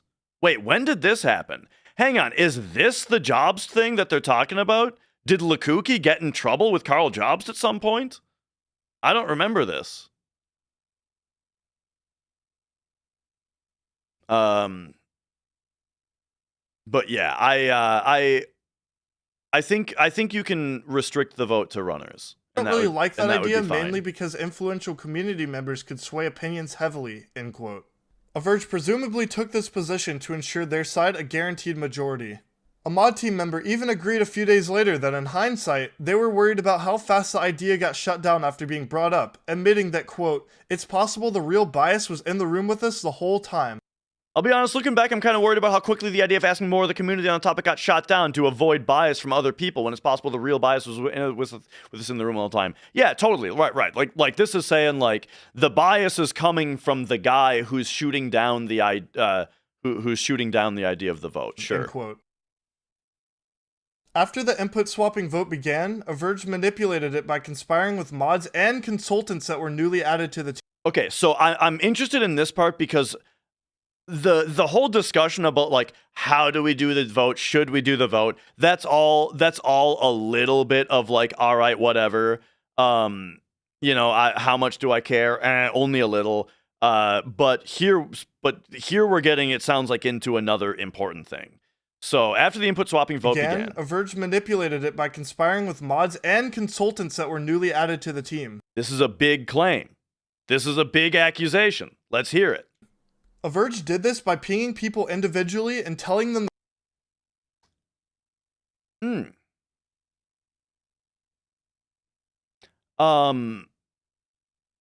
Okay.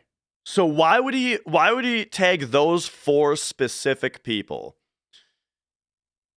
Does he know who voted and who didn't? Because if he knows who voted and who didn't, then he could just be pinging the people who haven't voted yet. Right? But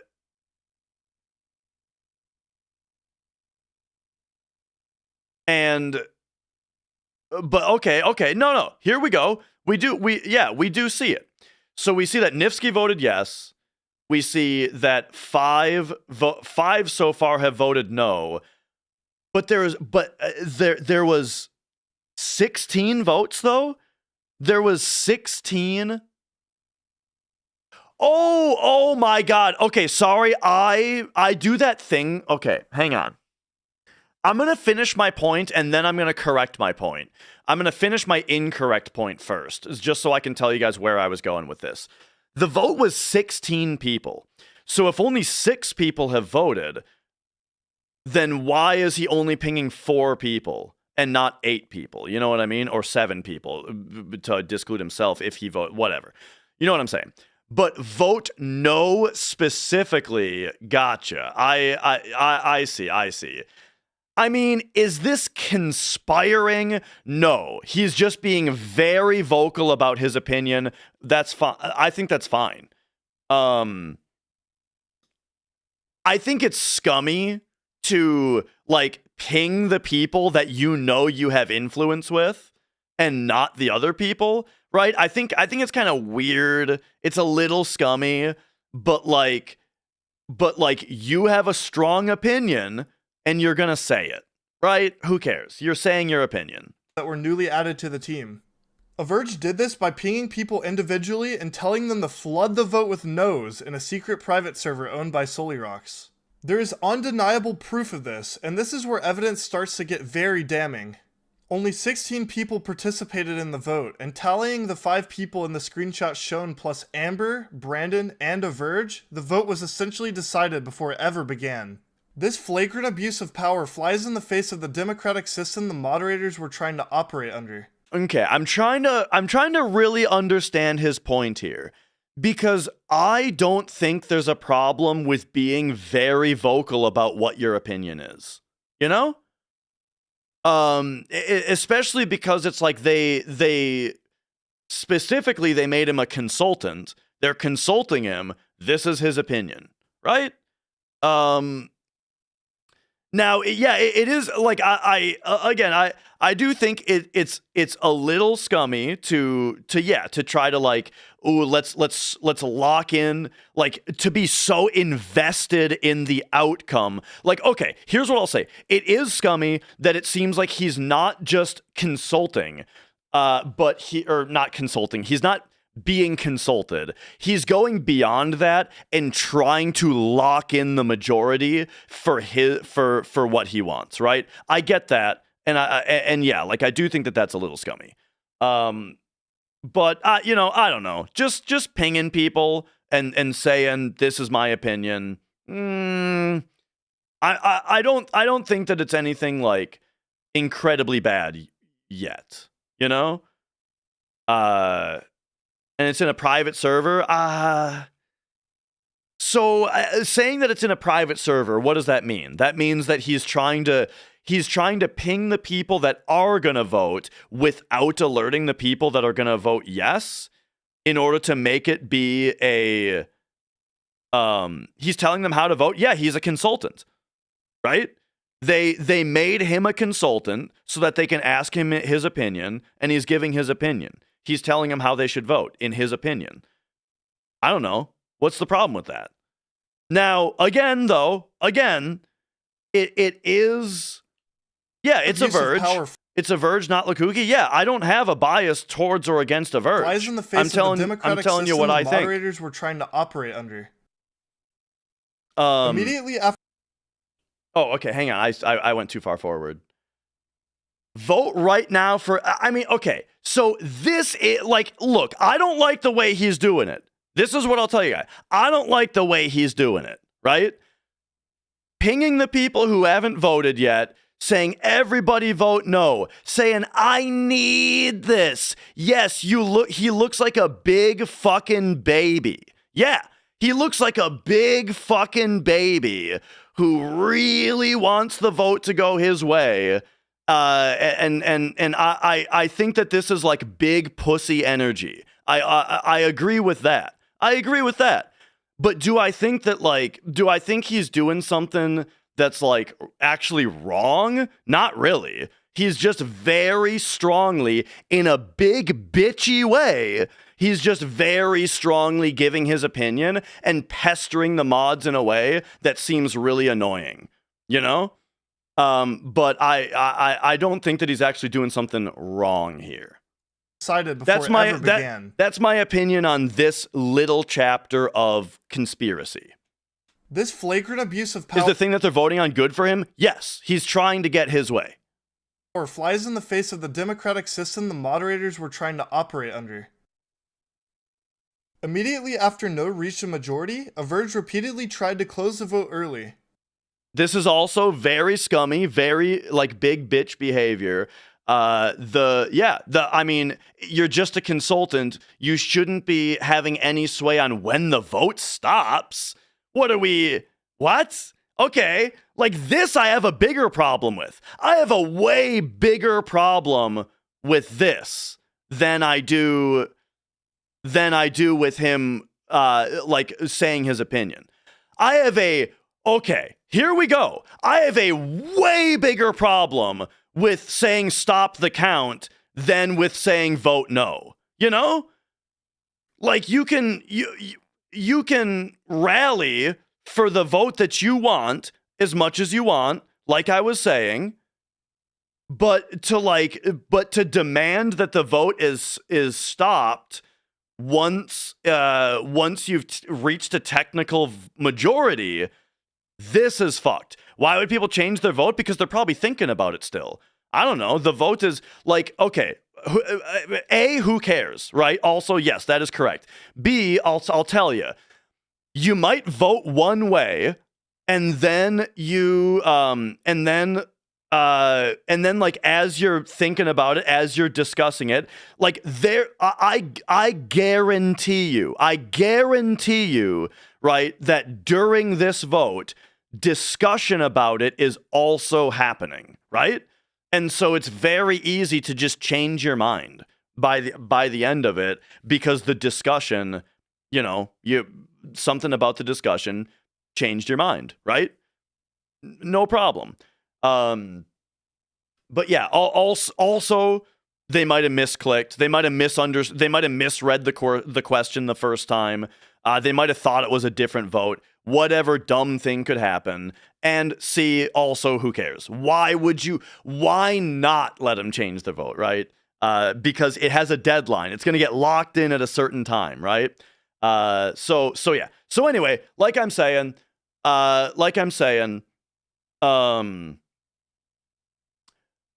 Discord reaction voting is one of the worst methods. I agree. I am so glad that Discord has an actual poll feature now that it didn't used to have.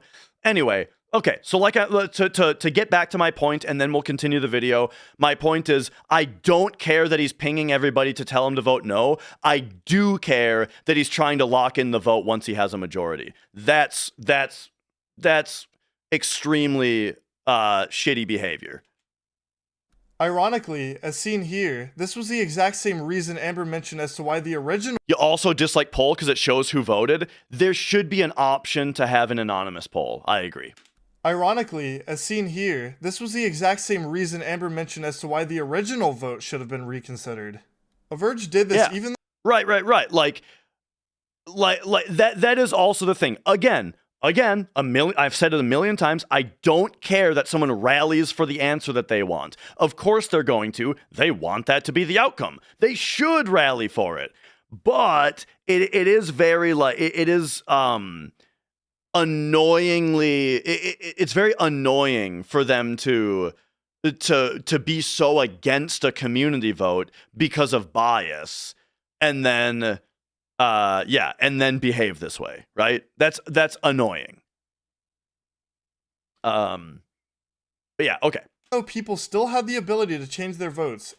And then, assuming the vote stays as is, what are the next steps going to be in terms of informing the community and ensuring the rules are sound?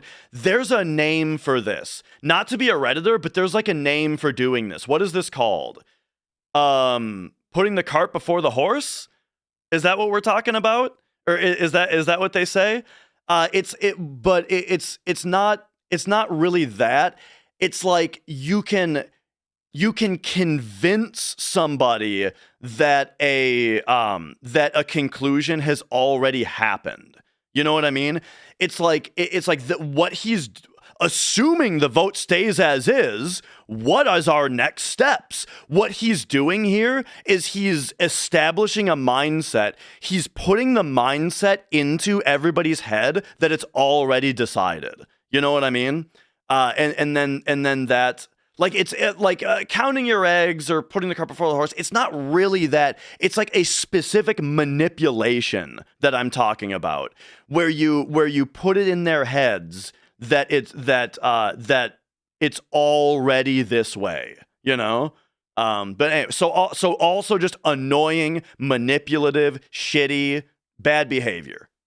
And several eligible members had yet to cast. Again, I think he should be telling people to vote the way he wants. I don't think he should be doing this. Their votes. Averge even went into their votes, and several eligible members had yet to cast their votes. Averge even went into SolarRox's private server to tell a newly added consultant's fiance to spread him the message to vote no so they could get the rule changed quote-unquote expeditiously. Hang on a second, because this is crazy behavior. Which, by the way, tell Loopy to lock in on mod server at some point so we can get the rule update out expeditiously. Yeah, like somebody, dude. Let me tell you something. I've had somebody hell is going on here? I've had somebody DM my wife before to like tell me something, and that is the weirdest fucking shit when that happens. Like, any time that my wife has ever gotten a whisper that's about me and like telling something to me, she has thought that was like gotten extremely weirded out, right? Got like you know what girls say? She got the ick, about that. I guarantee you, whoever the hell is getting DM'd here got the big ick from this. After the vote concluded, another moderator, Lane, agreed that Averge was very insistent on closing the vote early. In the days following the ruling, Averge frequently pointed to the lopsided 14-2 result to shut down other community members, claiming that nothing could be done. This framing is misleading, as that outcome was shaped by their own actions, something that would require tracing every message Averge sent across multiple private servers a challenge. This behavior also highlights Averge's desire to rush the vote and discourage further discussion. After the vote officially closed, Averge immediately began a discussion in the mod server on how the rule would be implemented, further showcasing that it was a high priority for them.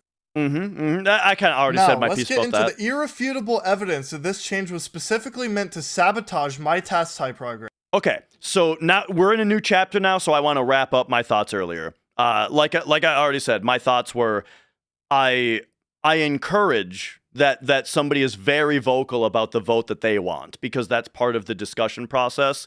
But yeah, all of that, all the manipulative, shitty, even weird behavior there, I don't agree with, and I think that's all very weird, very biased, and I don't like that at all. Sounds like a very bad voting process that happened here. And then so now we are into, this is why it was specifically against, did I mean presupposition? Probably. That sounds about right, Glitterhoof. But yeah, okay. So now we get into why this is specifically anti-Niftski, which is apparently more relevant than I thought, because I thought Niftski was like the only keyboard player. But again, I don't watch much SMB anymore, so I guess all the top runners play on keyboard now. But all right, here we go. You think he promised people dollars? I don't think so. We already covered the money aspect, which is, okay, no, I know what you're saying. So we already have established that there is money on the line. And if there's money on the line, then if you want to think that Averge is actually bribing people because he thinks that it's going to get him $2,500 more dollars, I don't know. I'm not going that far. I think money is almost never the reason for this kind of thing. Sorry, when I say that, I don't mean this isn't the reason for Averge's behavior. I mean, I almost never think that money is the reason for mods voting or whatever. The reason is ego issues. Exactly. Incentives are often things like ego and fake internet glory and that kind of stuff. Exactly. And it might get you, and it might get you money indirectly from your stream getting more popular because you're the world record holder or something. But yeah, I do not think whatsoever that Averge was paying these people. If he was paying these people, he wouldn't be having to be such a shitter with his behavior, It would have all been behind closed doors and there would have been very little discussion. But anyway, that's right, Luzbel. We need the classic We need the classical music Lose Bell stream where he busts out the Notepad document and Microsoft Paint and gets to the bottom of this situation. Let's move on to why this is a fucking game sucks a lot. Let's move on to why this is a conspiracy against Niftski specifically and not the other keyboard runners. Now, let's get into the irrefutable evidence that this change was specifically meant to sabotage my task type progress. As soon as the majority was reached, Averge and their friends began to celebrate in SolarRox's private server, with runner Scratchy Speedrunner declaring that there would be Oh boy. Oh boy. I mean, now here's the thing though, is that it's like they might just say this because he's the top, right? It doesn't necessarily mean we hate this guy personally. It just means this guy is on top. I don't know. I don't think so though. This is pretty fucked. This is pretty bad, Scratchy Speedrunner. Oh, man. Okay. All right. quote, no more Niftski, end quote. Moreover, when the majority was reached, Averge told SolarRox to create an event in his private server called, quote, input swapping is dead, end quote, coinciding with the exact moment the vote would close. Oh, okay, hang on. The vote closed February 25th at 2:07 CST. That's my time. The same time and date the event was scheduled. Do we see... Oh, okay. Hang on a second. Add an event to the server for tomorrow. Okay, I see. Dude, bro, it's even fucking Averge telling him to schedule the event for exactly that time. Called that. Ay, dude. I don't know, man. Like it's again. This is like I'm saying. It's that manipulative behavior where you put it in everybody's head that we already know the answer, right? Instead of allowing it, like we wanted it to be a vote. We want the vote to be unbiased. Don't let the community vote because that would be biased. We need an unbiased vote, and then fucking all this manipulative behavior to put it in their heads, and tilt the vote in his favor, right? Very shitty.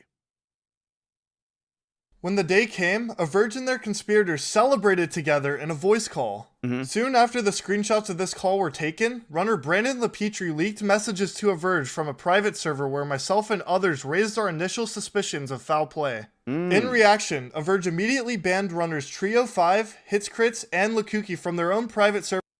Hang on. I gotta hear this again. All this over Mario? Bro, it's good stuff. Averge Like, if you could be the best in the world at speedrunning any video game, I feel like if you polled, like, everybody, I feel like SMB1 would be very high up on the list of, like, I want to be the best at that game. Why? Because Super Mario Bros. On Nintendo fucking Entertainment System is the game of games. It is the capital V, capital G video game. You know what I'm saying? Anyway. immediately banned runners Trio 5, Hits Crits, and Lakuki from their own Lakuki got banned even. private server to prevent them from gathering evidence. This proves Averge knew that their actions had to be kept secret to save their reputation and prevent their change to the rules from being undone.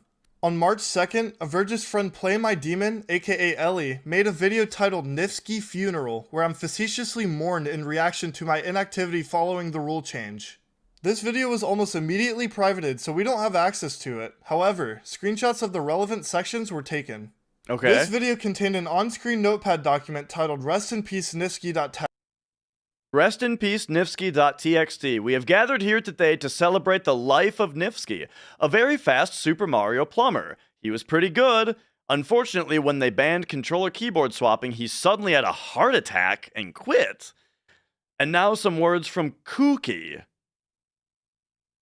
Niftski was an American speedrunner. He was the second fastest person in history. He held other world records for the video game.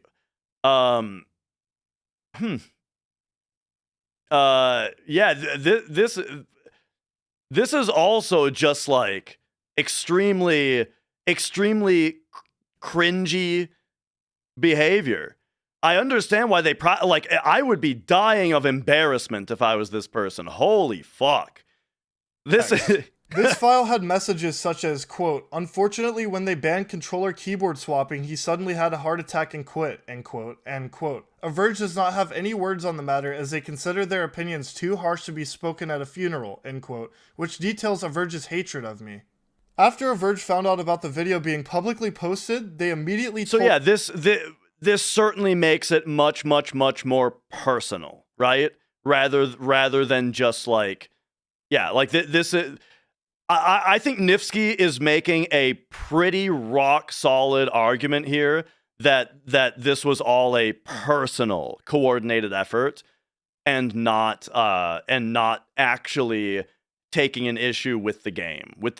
Remember when they said that Lakuki wouldn't act in the game's best interest, right? Because that's exactly what this seems like, is not acting in the game's best interest, but it really does look like a personal coordinated effort. Anyway, we're almost at the end here though. Okay, and yeah, it was even him that was like, "Get this out of here." Ellie to delete it. The way Averge is characterized in this video, along with their friend's reaction to it, demonstrates their knowledge of wrongdoing. The input swapping situation is not an isolated incident of Averge exerting their power to get what they want. Oh, stage 0. This is the Game Genie. You can put in a Game Genie code, STAGEO, which makes every enemy in the game throw hammers. The situation is not an isolated incident of Averge exerting their power to get what they want. They've repeatedly abused their standing in the community to get what they want, even if it's to the detriment of others. The ban on input swapping was simply the culmination of this behavior. This was touched on earlier in the video, with Amber proposing the idea of allowing an adapter to make it possible to plug a keyboard into a console for future in-person SMB1 events. Again, for anybody just joining, you can literally just make a keyboard that plugs into a Nintendo, such as I've done here. I'll do an SMB run with this after we're done with the video. How about that? After we're done with this video and a follow-up, if there's another side to the story, I will play through SMB1 with my keyboard controller. How about that? All right, moving on. In Amber's words, this would, quote, "level the playing field for people who are used to playing on keyboard without them having to relearn the game on controller," end quote. Besides being blatantly hypocritical when considering that this rule change essentially forces me to use a controller or unconventional keyboard binds to improve any percent past a certain point, this proposal is obviously meant to allow Averge to use a keyboard at the upcoming CTWC, an event infamous for its exclusive use of consoles.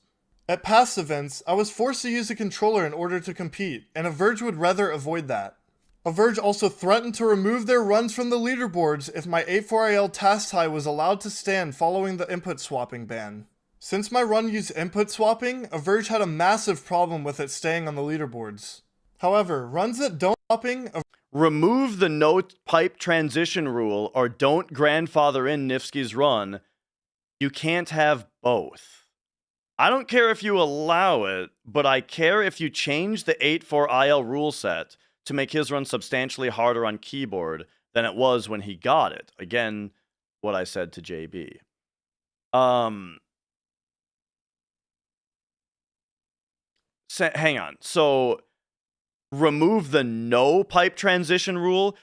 So, am I right that he is saying you should, like, if you are going to be able to switch controllers, you should be able to during a pipe transition, and maybe at first, no, Lose Bell, it's switching between controller and keyboard. And the original ruling that they made said that you are allowed to do that, and you're not allowed to switch between 2 different keyboards, which I said, why? Who cares, right? I think you should be able to switch between any number of controllers of any type. Who gives a shit, right? But their original ruling was you can swap between keyboard and controller, but you can't swap between 2 controllers or 2 keyboards for whatever reason. And now the big drama is that they've even taken that back and just said, no, you can't switch at all now. But anyway, okay. This is from before they started rolling back. Yeah, like this sounds like he's arguing that if you can swap between levels, then you should also be able to swap at pipe transitions, which is true. Yes, I think you should. But okay. Averge had a massive problem with it staying on the leaderboards. However, runs that don't abide by the current rules that were performed before rule changes have always been grandfathered in, so it wouldn't make any sense to remove it.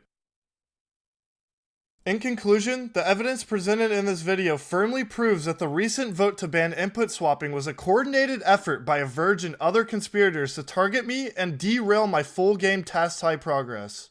The shift from a nearly unanimous yes vote to a sweeping ban in under 4 months was not a natural change, but a manipulated outcome designed to serve the personal interests of Averge and their friend group. This is what before any of the evidence was given at all, I mean, my very first, like, just look at what happened was the idea that what was it, like 9-1 or whatever was the vote that input swapping is fine.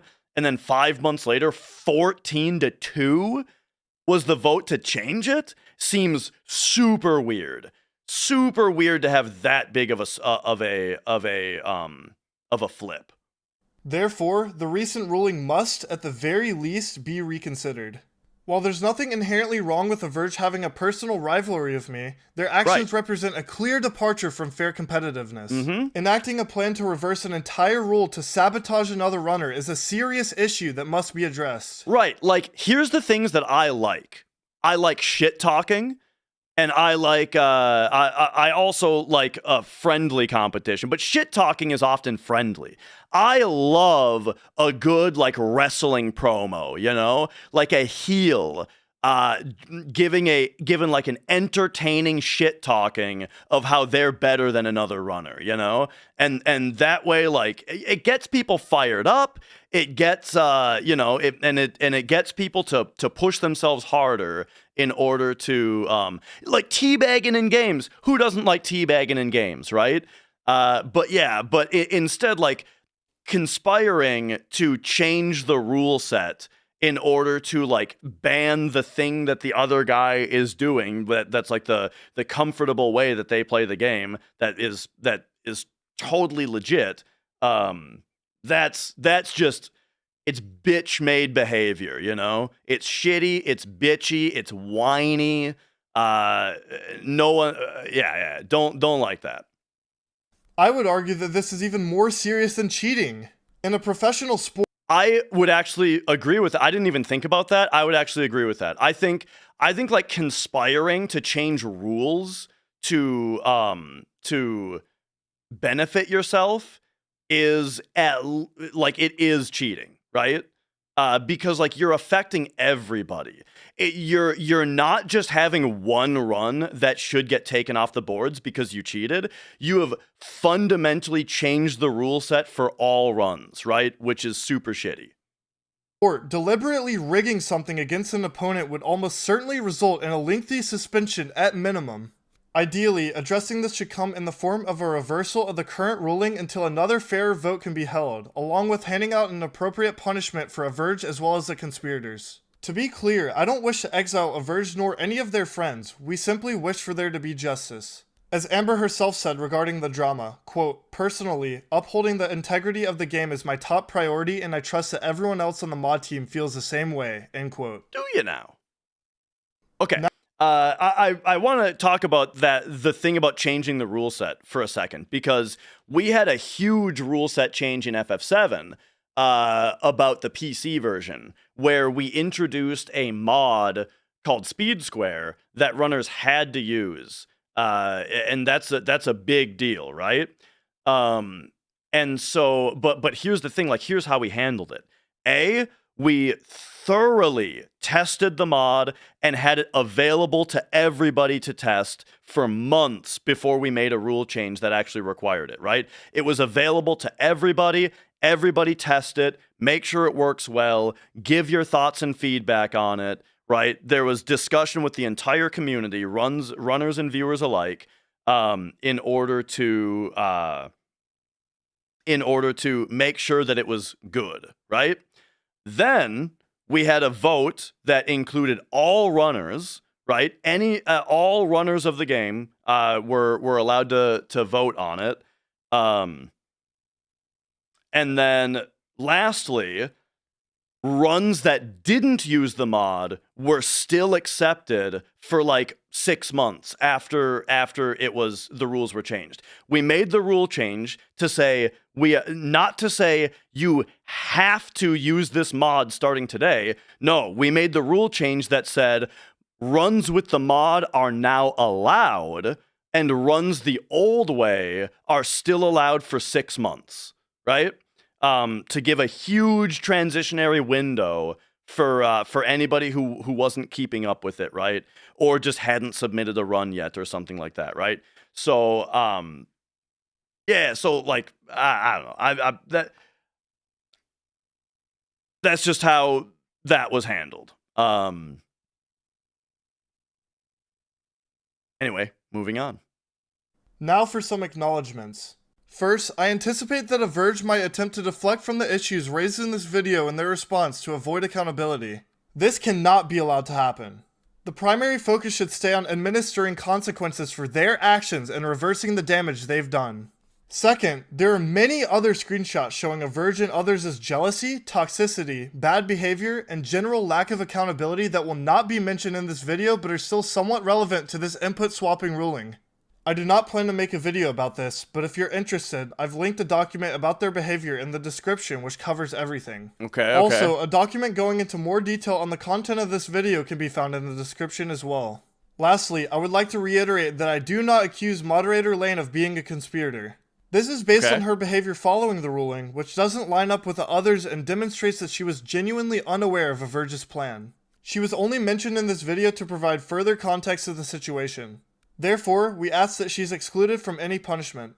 Thank you to everyone who watched till the end. Yeah, you really fucked up this time, I want to once again restate that you should not go out and harass anyone mentioned in this video, and comments have been turned off purposely to prevent this. I hope to never have to make a video like this again and to move on from this situation and continue making content on the game I love. I appreciate your time, and I'll catch you all soon. All right. Yeah, I do think that was a very good video. You know, like I kind of said throughout the video, you know, I went into this, again, I'm not a fan of Niftski. I don't really know who he is. I just know that he's really good at SMB1 and he has a bunch of records and he plays on keyboard. That's what I knew, right? I don't remember ever watching his stream. Maybe I have, but I don't even really remember. And I don't know who Averge is either. I've never heard of him. So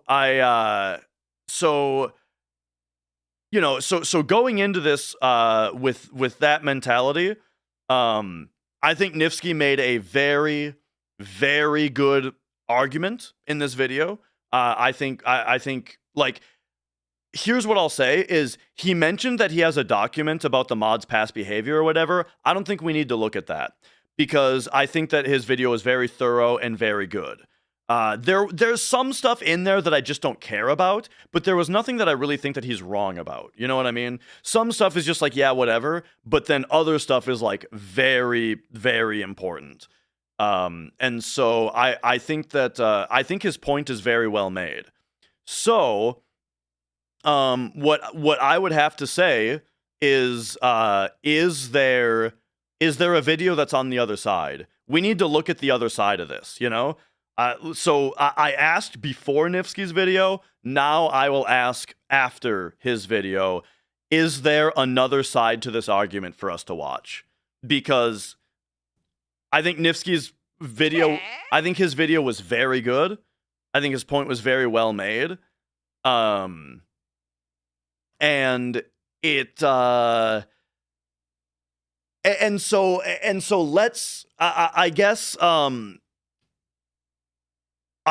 I would say that like what should happen, like what is my so far at this point, I would say that like my opinion on what should happen is either they should just go back to input swapping, because who cares if people are input swapping? It seems totally fine to do that. I think the initial premise of questioning switching controllers mid-run, I think is insane, and it should just obviously be allowed. But okay, so that's what I think should happen.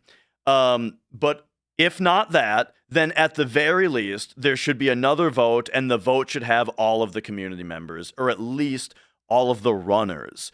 Every runner should be allowed to vote on whether they think it's fine, right?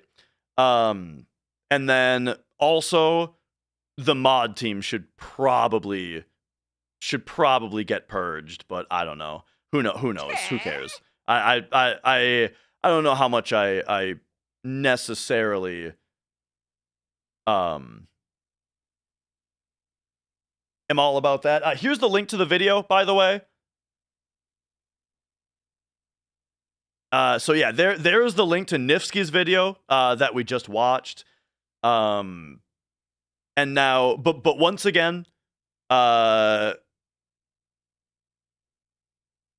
Averge's response was just yada. I would like to see it if there's something. Okay, crucial. Oh, this is the document about the mod misconduct. I don't need to see anything else about the mods being shitty, because I'm already convinced. Like I think Niftski's video was already very good, and we're on that side of the fence right now of like yeah, that's fucked. Like if I'm getting linked anything else, I want it to be something that is the moderator perspective. Averge's response right here. Okay, thank you. What is X cancel? What is this link that you sent me? I don't know what X cancel is. Is this like a Twitter archive in case the post gets deleted or something? It's a Twitter mirror without needing to log in. Oh, okay, cool. All right, here we go. I don't have an excuse for some of the behavior brought up in these documents. Okay, good. Yes, he admits that a lot of his behavior was whiny, bitchy, annoying, and well, we'll see if he addresses the manipulative part. But okay. That was also never the point. I've fucked up many times, and anyone who knows me knows I will own up to that and think accountability is important. Well, let's see your accountability then. Wait, is this not a thread? Because I see that I see that Luke replied. I want to see. Okay, here we go. It is a thread. I don't want to deflect from that by intertwining it with any response to the things I do disagree with from this video, so I will separate this from any discussion of the rule change in the future. I don't want to deflect. I want to deflect from that by any time. Okay, so where's his? So he's separating this from any discussion of the rule change in the future? Okay. So I don't see like a thread here. I guess I'll just read this conversation. Then own up to all the bullshit. Work with the mods and get it reversed. You're too talented to be pulling this shit. What was actually a super fun battle between you two, and then you go and act like this behind the scenes. Ridiculous. All right, so what does he say? I'm 100% willing to say that stuff was handled inappropriately by me and by other people, but that doesn't change that the rule change was the right move, considering that we had already banned keybind switching, which is fundamentally the same thing, except Niftski doesn't do it. It wasn't so yeah, so what he's saying here is like, look, if you stand by it being the right thing, then I think that a wider community vote does need to be done, because clearly we've seen that the vote that did happen is was essentially rigged, manipulated, right? So yeah. Anyway, there should be there should be a vote with all the runners, and you can rally all that you want. You can ping people and tell them to vote no. That's fine. Just all of the bitchy shit, all the manipulative shit, man. It wasn't the right move because you rigged it. There was already a vote on this 4 months ago, and we all know the result of that poll. This current poll loses all legitimacy because you and your minions purposely rigged it to get the result that you wanted. Basically, yes. Who's Luke? At this point, there's no chance that this current poll should still be upheld. If people still think that the original poll was rushed, that's completely fine. A new poll can be held, but that poll has to have voices from both sides, not just yours. Yeah, I agree with this. It's like there was already a vote, and so the new vote shouldn't be. From what we saw, the new vote shouldn't be upheld. And if we still think that there should be a new vote, then have it be all the community members. Yeah, sure. I agree that a new poll should likely be held. How about that? And I've also said so in the past, but I think that top players shouldn't be involved in. I think that top players shouldn't be involved in the mod team. Oh boy, this is. Someone said this to. Somebody said this to me the other day, and I 100% disagree with this idea. Like, it's very, very, very natural that top players get involved in moderation, because top players are the people who are the most invested in the game, the most invested in the speed run, and they know the most about the game, you know?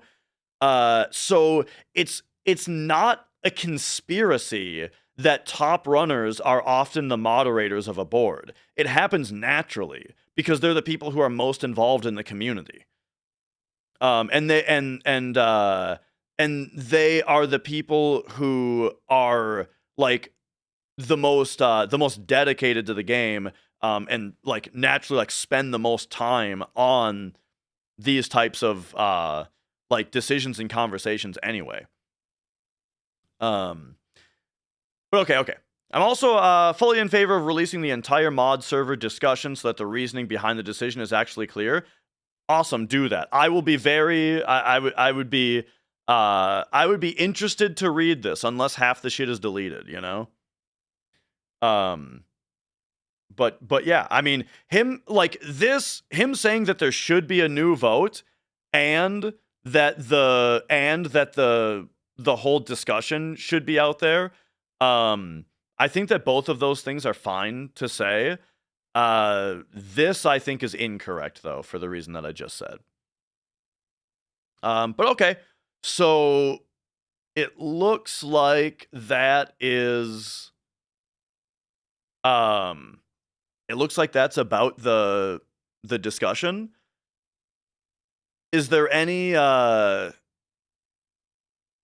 Is there anything? And yeah, oh yeah, right. That's kind of what I was saying. Like, I feel like there's no way that like a bunch of messages wouldn't be deleted if you know, we saw the Discord stuff.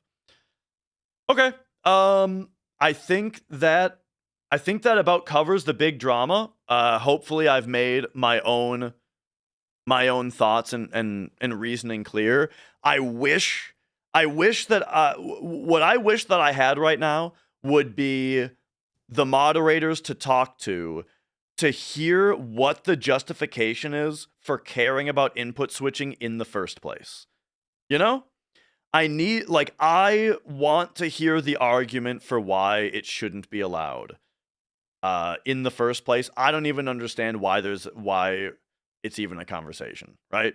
So I wish I had that side of the story. and I would also love to hear the side, or I would love to hear the thoughts from all of the moderators who flip-flopped, you know? Like, the fact that after 5 months, the vote completely swung from almost unanimous one way to almost unanimous the other way, I wish that I could hear the explanations from all of the mods who changed their mind, you know? And yo, Chef Bomb. Do I think Averge's lack of a direct response is enough for him to be considered guilty? I don't think his response matters necessarily. I mean, I'm just saying that, like, I think Niftski's video was very, very compelling, very good. I think the evidence that he showed was very good. I think we all kind of know, you know, I've already said how I felt about Averge's behavior, and I guess the way that I'll answer your question is to say that, like, I don't think that his response was, well, I mean, I don't know. He said that he thinks that there should be another vote, and so I think that that's fine. So yeah, that's all I'm saying is I wish I could hear the other side more thoroughly, but I don't see any of that info out there.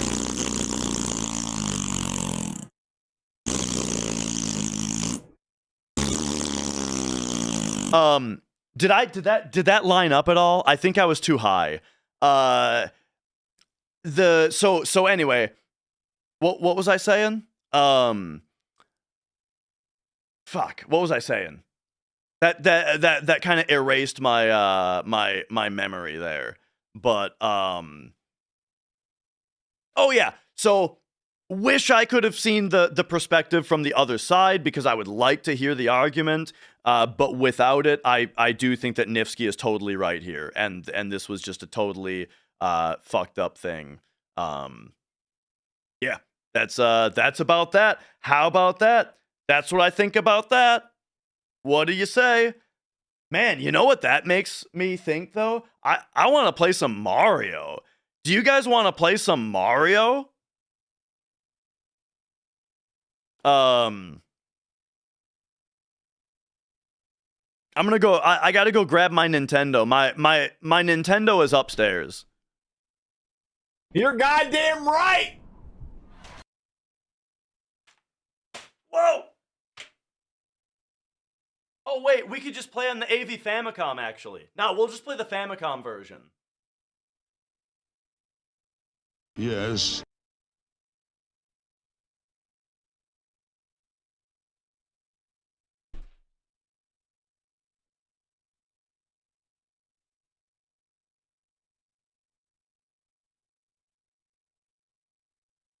All right, and then I think I should use my other mic also.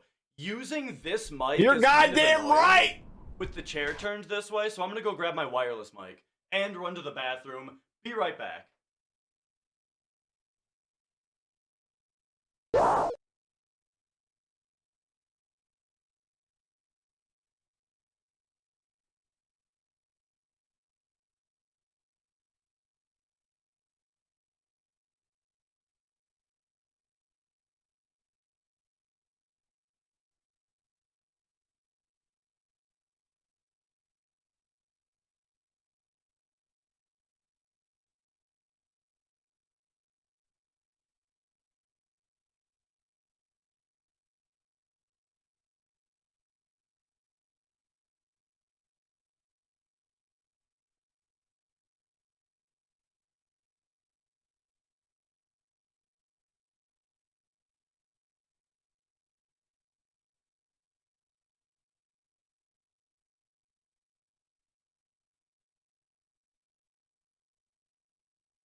Mic check.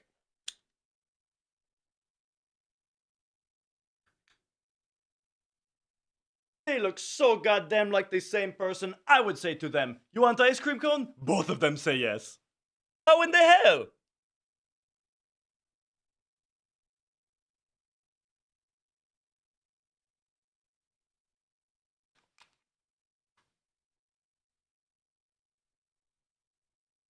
They're twins. All right, all right. Switching to other mic now. All right. Mic check. Mic check. Okay, that looks good. All right, this is going to be way easier. The other mic is a lot nicer, but like at this angle, I think I got to use this mic.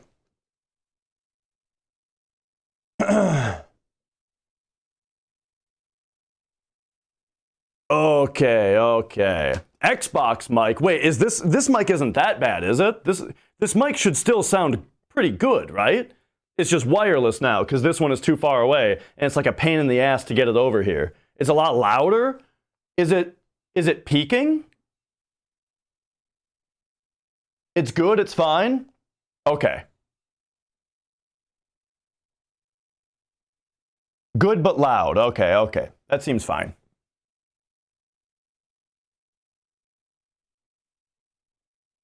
What? You thought it was peaking? Okay, let me turn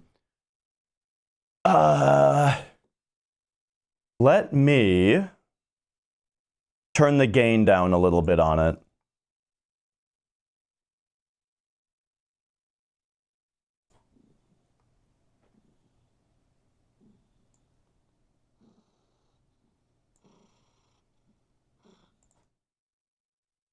Okay, mic check now. All right.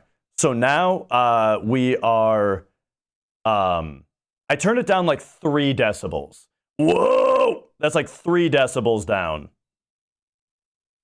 Let me know if you still hear any like little pops or clicks, please let me know.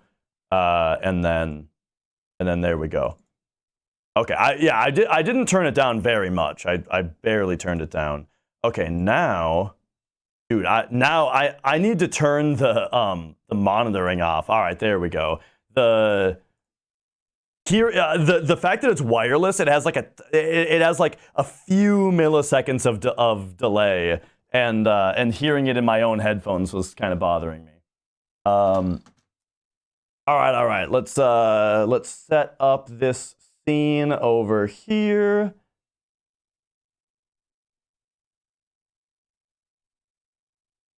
Cover art, NES.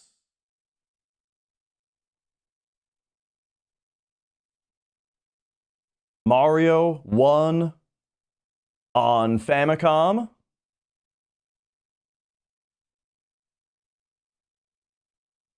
All right, let's boot her up. We got the Famicom down here. Oh yeah. Oh. What, Professor? What's not happening? Hang on.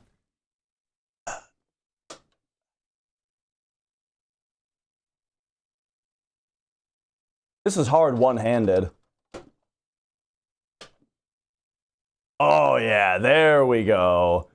Okay. And then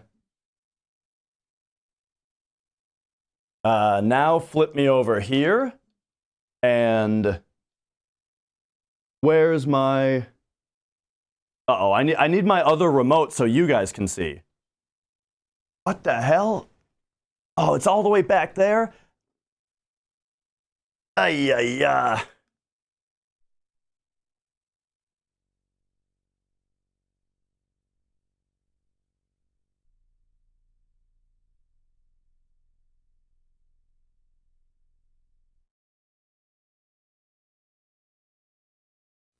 Oh, there we go.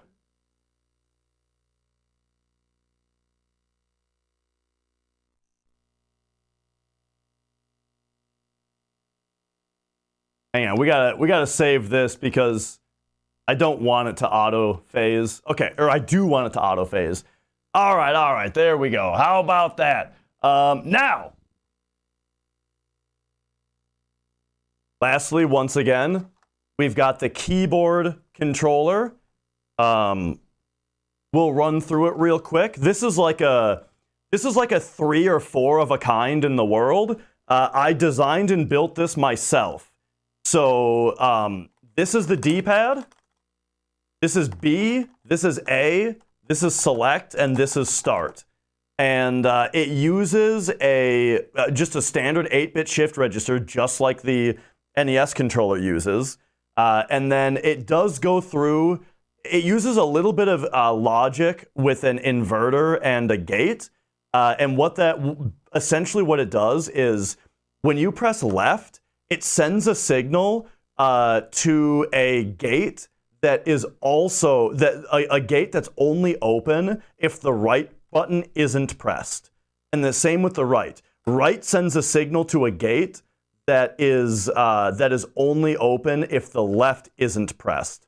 So if you press both, then they both hit gates that they don't go through.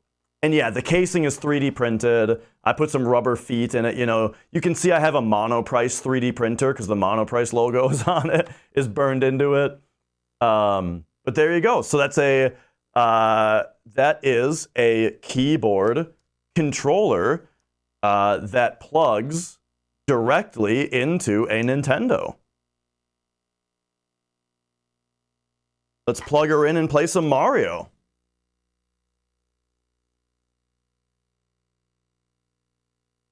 Yeah, so like it basically just literally is an NES controller with mechanical key switches instead of buttons. The only difference being that logic that I mentioned to prevent the left plus right or up plus down.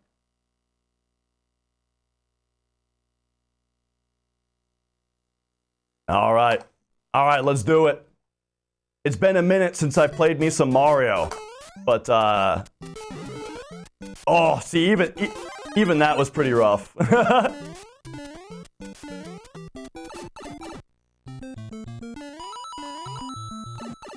The funny thing is, I almost always played with like this game. I always played with the controller.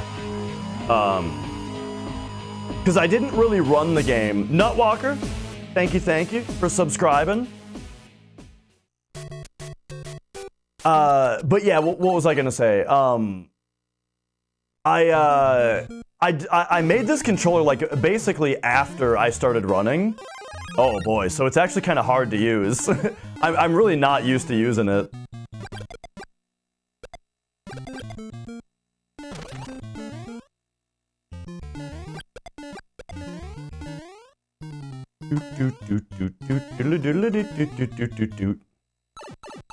And I'm a warpless kind of guy here. Oh yeah, did you see that stair climb? A keyboard and a controller going into the same port? Yes, that would absolutely be possible.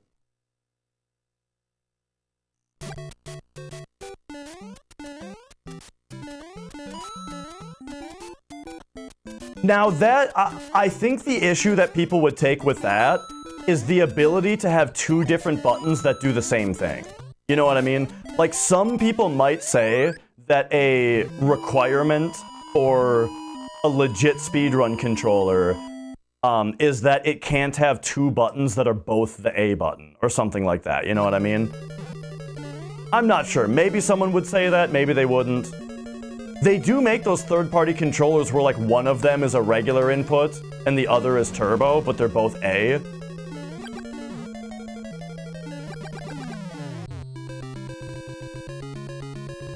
Yeah, I have an NES Advantage.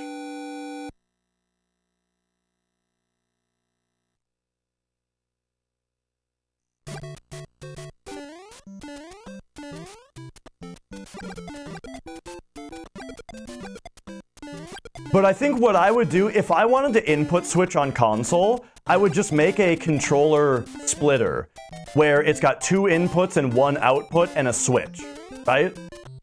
And it just switches which one is active. Plug a controller into one, plug the keyboard into the side.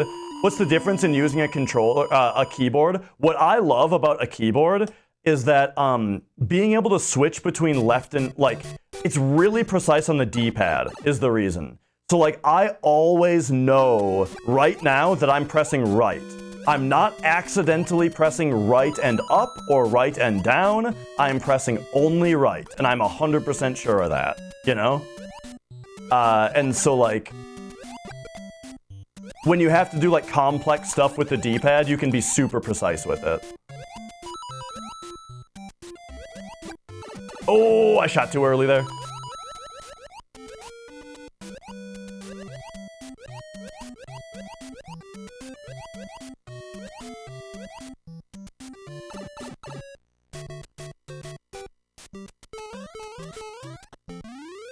Nailing those stair climbs though. All right, hang on. I feel like my camera should be showing my hands more than it's showing the game, since we're doing something fancy here. Oh yeah, oh yeah, there we go. But now where? Ooh, I can bring this over, and I can mount this camera like right here, and I mean it's not much of a hand cam, but like it's something. It's got the cat on it also, so that's nice.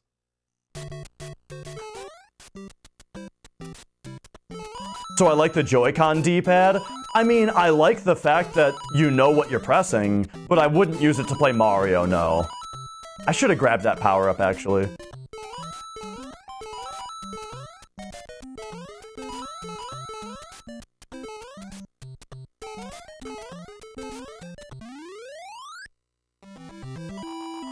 But yeah, a lot of the time with... so if you consider a game like Hollow Knight, I think it's way easier to flip between pressing left and right with 2 fingers than it is to like whack your thumb back, like slide your thumb back and forth, you know?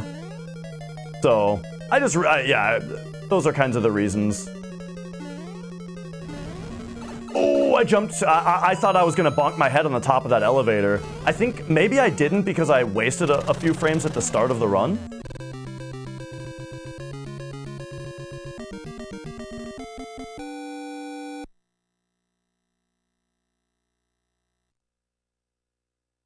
But yeah, I would never want to play Mario with the Joy-Con D-pad. Hang on, I'm taking forever here to grab this power up.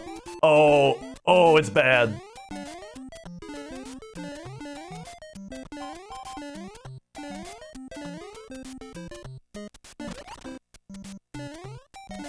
There is a power up in there, but there's also one right. Oops, it's right here actually. Ignore me.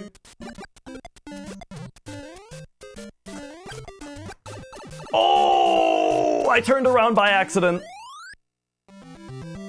SMB remastered PC game? Never heard of it.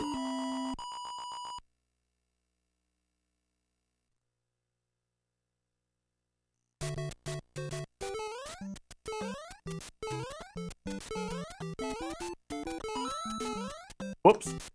So like, I'm big washed. But did you see that buffer jump? So the other thing that's really nice about keyboard instead of a D-pad is duck jumping. In order to duck jump like that, you need to be pressing only down and not right when you jump. You know what I mean?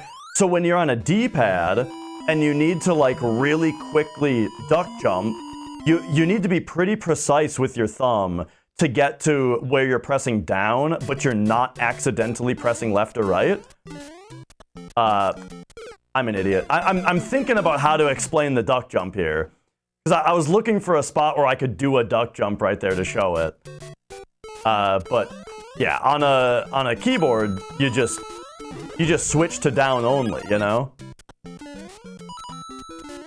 You just go boom. Easy. Boom.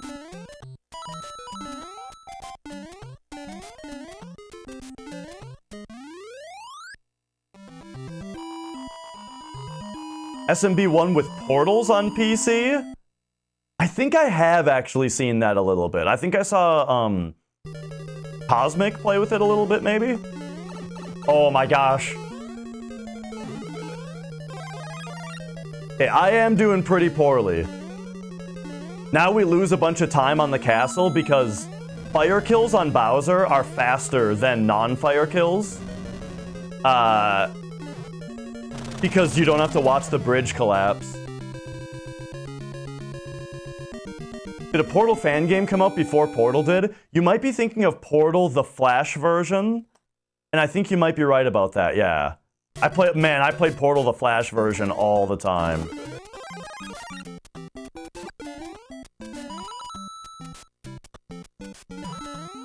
GameCube D-pad would be pretty awful.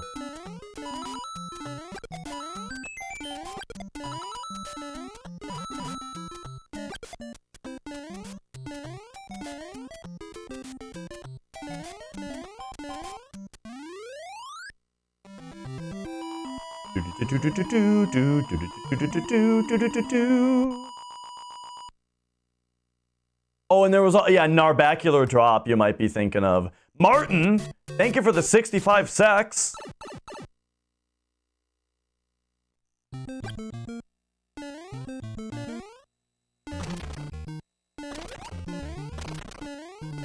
Oh, I did. So that's actually right there. I failed to duck jump, which messed up my flow. How about that? After all my talk about how great the keyboard is for duck jumps, I screwed one up right there.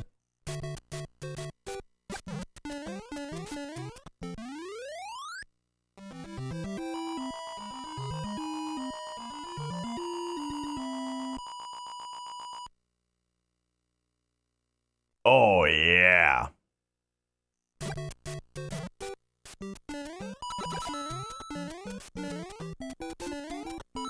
Man, I don't remember all these levels. I'm like forgetting some stuff. It's been a long time, man.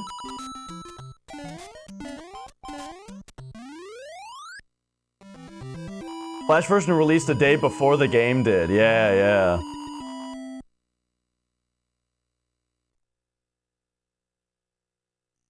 This level you want to buffer a jump. Well, I mean, it's not literally the fastest thing to do, but if you buffer a jump right there, it makes it easier to go down the stairs. Because this game has a weird property to it where when Mario first spawns in, he actually has lower gravity until the first time that you jump.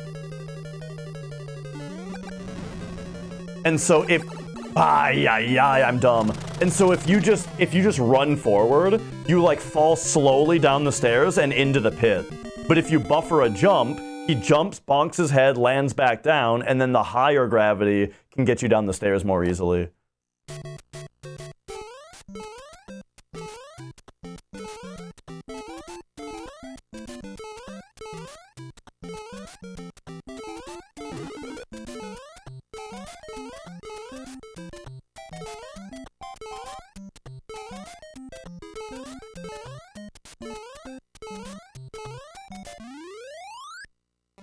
Yeah! Have I seen James' channel play SMB on Apple? No. Are you talking about James Rolfe?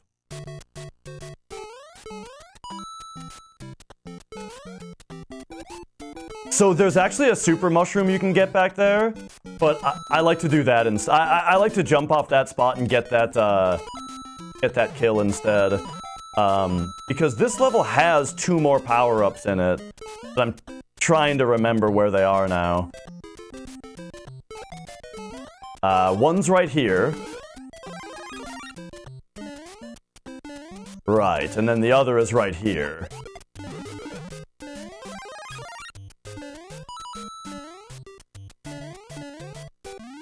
Oops, 6 fireworks. James' channel is an Australian guy that does a lot of chaotic DIY type stuff. Oh, okay. No, I never heard of that.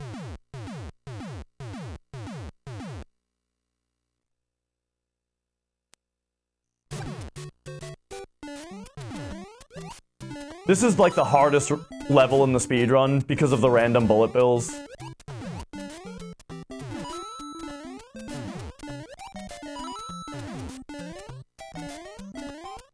Nice.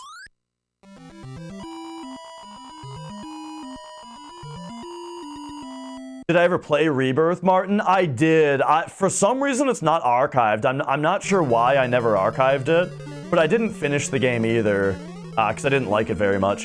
Right there. Oh, I didn't wait long enough, or maybe I went too far before I waited in order to get better fire bars there. Okay, yeah, and then that screwed everything up. Oops.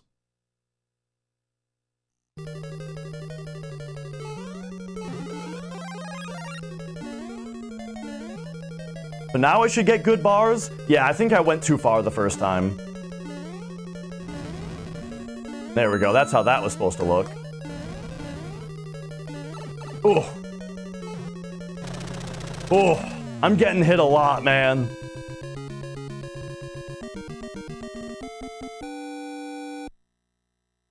But hey, still, I mean, I think a lot of the platforming through that level was pretty good, eh? I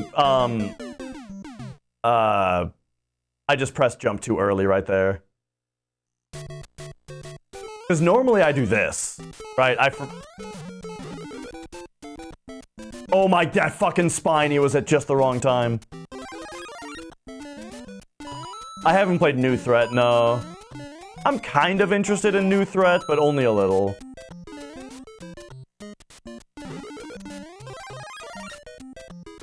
Ooh, I got scared right there. I think I could have gone, though.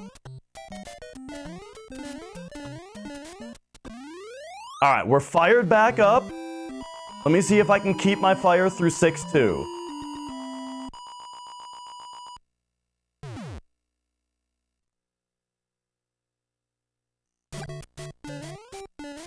Oh my gosh, I'm dumb. Why did I jump on that?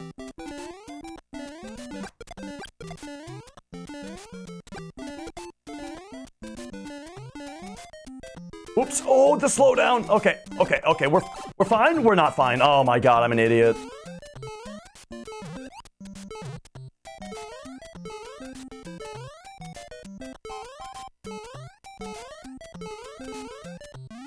I am playing on keyboard and I'm not used to it though, I'll tell you that. Like A, yeah, I'm very rusty at the game, but also B, I'm not actually used to playing this game on keyboard. I've been playing this game on a controller for 35 years, right? Like the keyboard is pretty weird.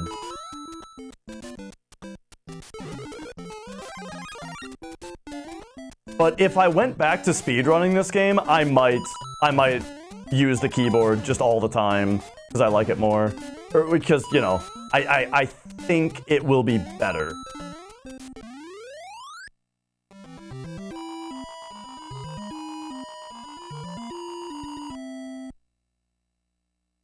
Okay, okay, it's time for the hardest trick in the game. If you jump under this first Potaboo, like that, it makes these fire bars good. Did you see that fire grab also?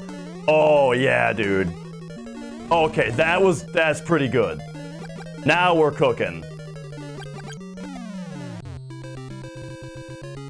And you see how if Bowser is dead to fireballs, then the bridge doesn't have to you don't have to watch the bridge collapse.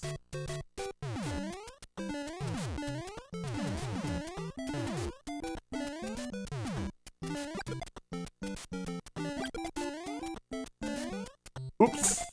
Should have landed on that pipe, I think.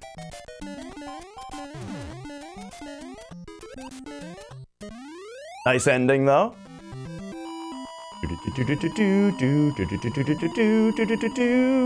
Yo, Rafson. And yeah, this was the first game that I speedran as well. Yo, Huggy. Oh, definitely just watch the stream from the start if you wanna see the scoop.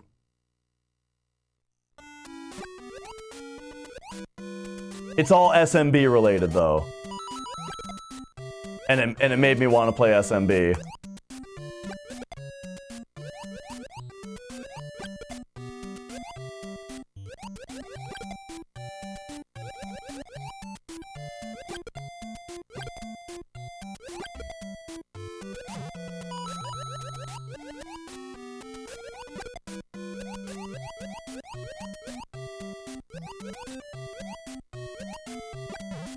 Yo, good 7-2? That was a good 7-2. Oh, I'm just playing, but I used to speedrun this game unjust, and so, you know, I'm doing speed strats and stuff, just slowly, because I haven't speedran this game in 5 years.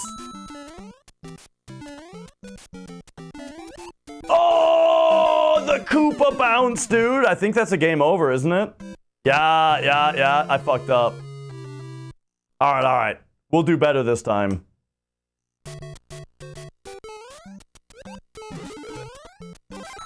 Except, let me actually change the. I gotta change the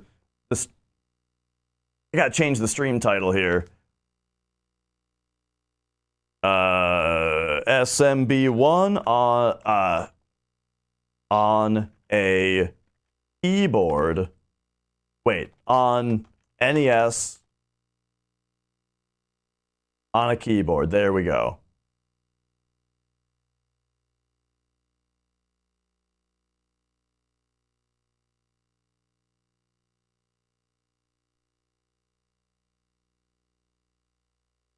Oh, thanks, Twitch, for doing my favorite feature where you just change the game off of what I changed it to. All right, there we go. Okay, back to it.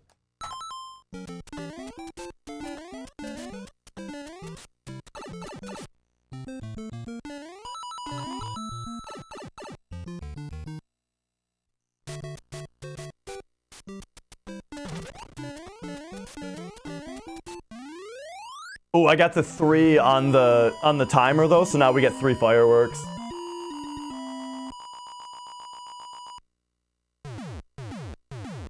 Oh, what a waste of time.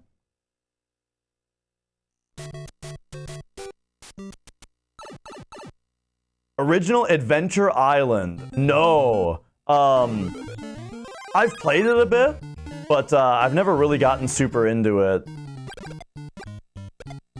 That would be a game that I would like to get better at, Adventure Island. Oh, I forgot what to do there. I'll get a 6 if I don't do this. So this will get me a 5. That way we avoid 6 fireworks.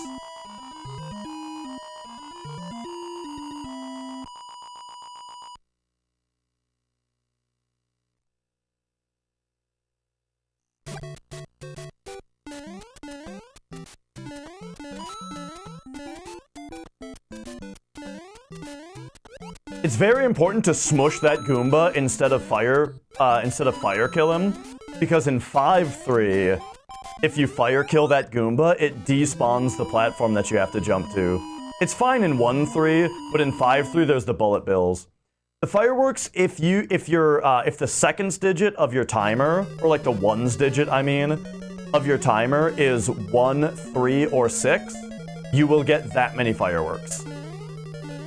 So 1 firework doesn't matter, it's not worth it to wait, but 3 or 6 fireworks, it's better to wait for the next second to tick down.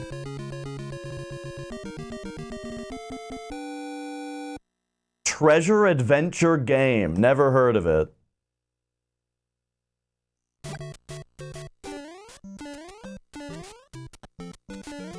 Why did I do that? I tell you, I just don't know the layout of some of these levels anymore.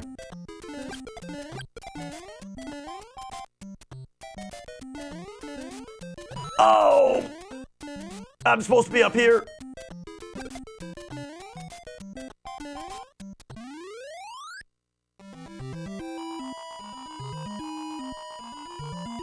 Occasionally it looks like his legs are stationary.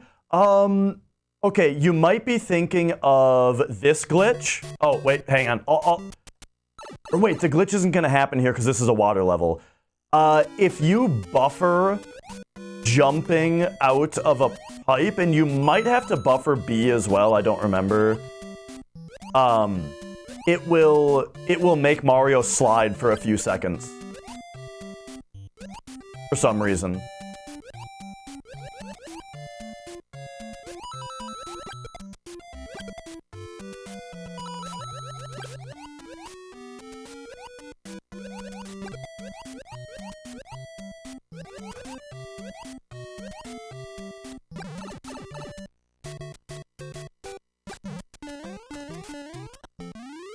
Yeah.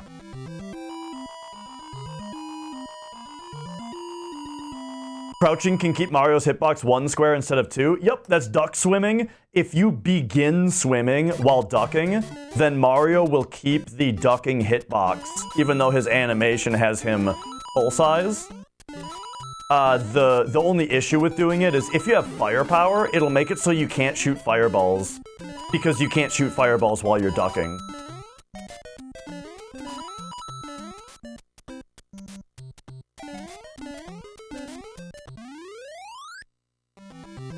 After FF7, what's my favorite game to play non-speedrunning? Mario 64 is one of my favorite, is like my other favorite game of all time. But also up there is like Hollow Knight, Demon Souls.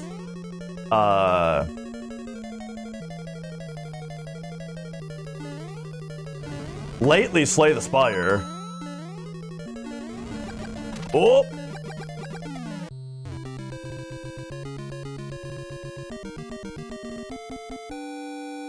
I've got more, I just forgot.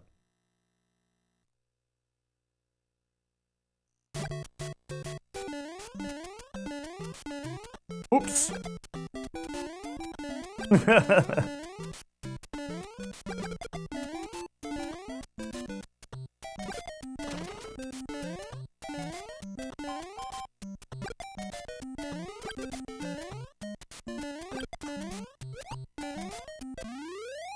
Nice.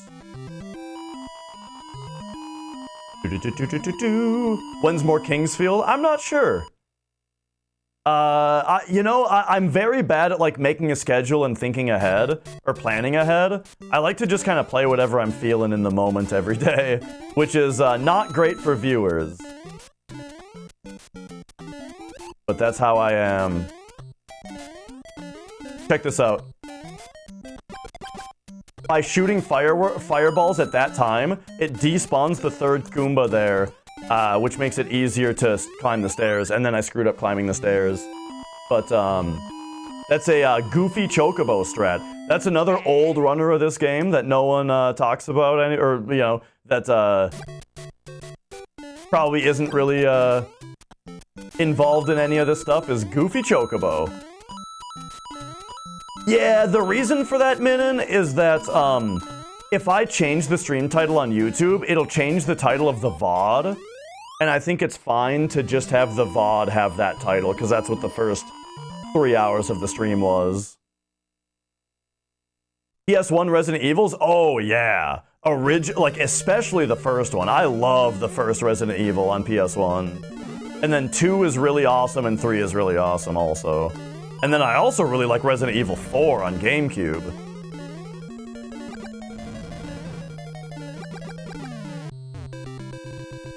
So like the opposite of Twitch then? Exactly, yes.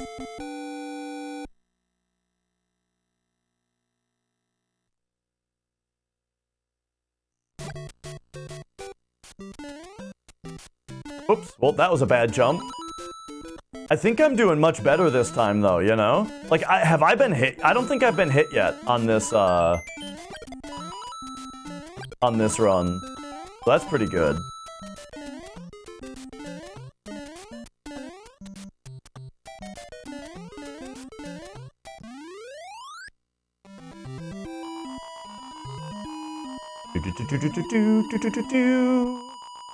I haven't done a randomizer. The only randomizers I've ever done are Hollow Knight and Super Metroid. And I just did like super basic, you know. Mia, not during my favorite level. Oh, you want to be there? Oh, geez. Oh, okay. She wants to be on top of my hands. Silent Hill, Metal Gear. For Silent Hill, I've only played Silent Hill 2, but it was 10 out of 10. And then Metal Gear, I love Metal Gear Solid. Like 1 through 4 are just 4 of the best games ever made, you know? Yo, Nathan, how's it going? Nathan, I built this keyboard controller like 8 years ago, all right? And now I'm finally getting some use out of it. All right, maybe I'll play over here. Nah, that's too wobbly. I can't really. This is a disadvantage of the keyboard controller, which is that you know, I can't handle anything else being in my lap, right? With a controller, I can just play. Oh, okay, she's back. She rolled back over. All right, there we go. Now, anyway, let's. Oops, I pressed the incorrect buttons.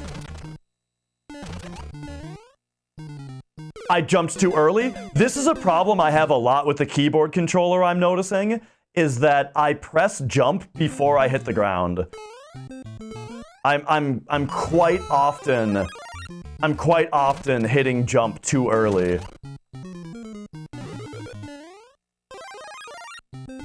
Alright, but there we go. We're fired back up. Nathan Almighty, also an old school runner of Super Mario Bros.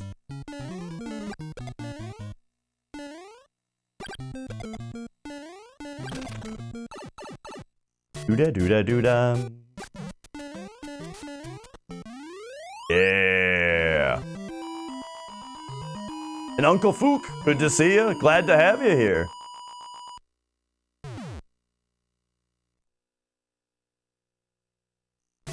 Have I seen what's been going on? Oh, yeah. The first 3 hours of the stream was me reacting to Niftski's video. Because I hadn't heard about it before. And also, I never really watched Niftski. I don't really have any allegiance to him. I don't have any personal relationship with him or anything. So I was just like, all right, I'll watch his video and I'll give my thoughts on it, right? And so that was the first 3 hours of the video. So here's the frozen legs. The reason is because I was buffering A and B as we loaded in. Which is just like I think it only happens if you have firepower.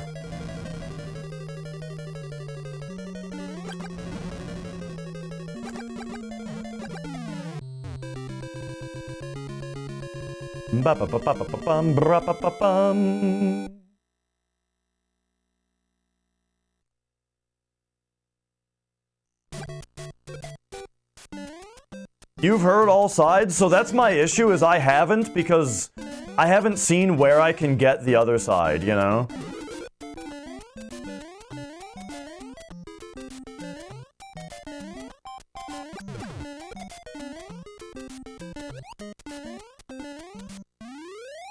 Nice. Sure. I read a Twitter post from Averge saying that he thinks that there should be a second vote, which that's fine, right? But there wasn't much else to that. All right, here we go. Now we can hit this. Oh, yeah. Things go great when you just never get hit.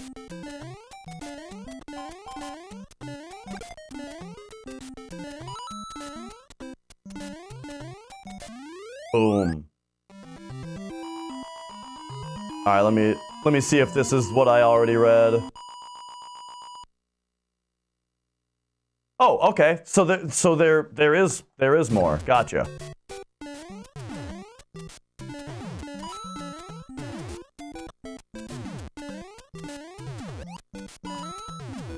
There's where you gotta squash that Goomba to make sure you don't despawn that platform. All right. I feel like I'm kind of killing it this time. Oh, however, I got my chat messed up. All right, there we go. All right, boom. There's where you wait for 292.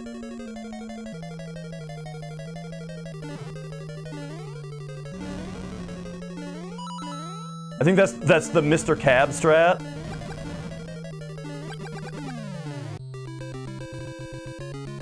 Because of sprite limit, yeah. If you fire kill the Goomba, then he has to drop all the way to the bottom of the screen before he despawns. But if you stomp him, then he just despawns like after, you know, a very small amount of frames. And then he'll be gone in time for the platform to spawn.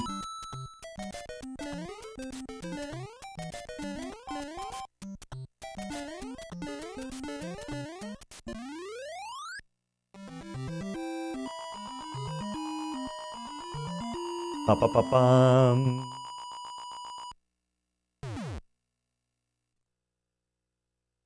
Six two, baby.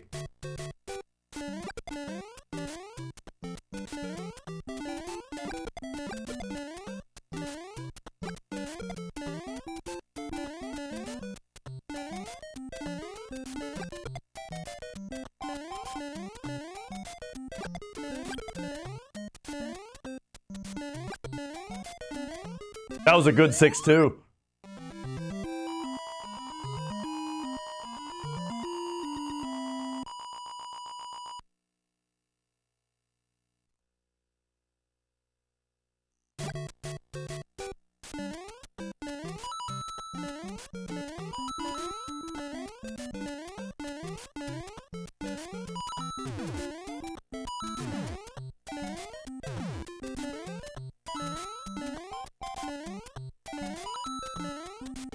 Oh, but there's 3 fireworks. Do, do, do, do, do.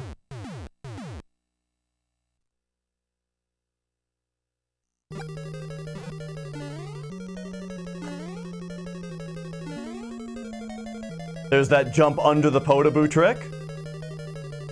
Get these good fire bars. Oh, yeah.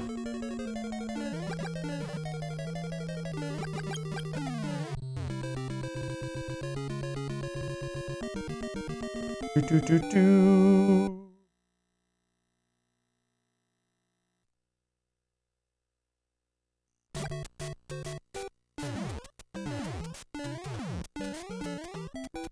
Oh! Okay, that might be the first damage I've taken. That was another example of I pressed jump before I hit the ground.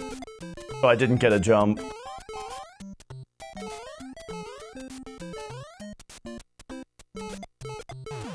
Oh!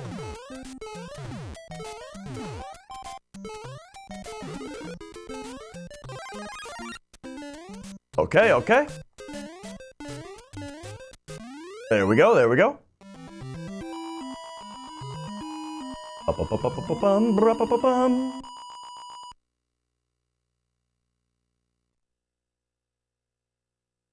Oh, now it's time to duck swim because of the, you know. Because we're underwater. Boom. So I think I'm duck swimming. Oh, no, I'm not. That last coin grab was a not duck swim coin grab. Now we're duck swimming. You see me go right through that blooper?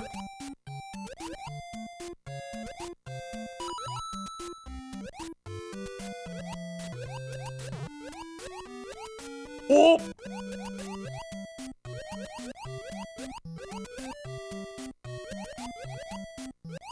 Now you gotta be careful with duck swimming, because if you go up into that hole that's above the pipe while you're duck swimming, Mario will clip into the wall and be stuck there forever. And you have to wait until time runs out to die.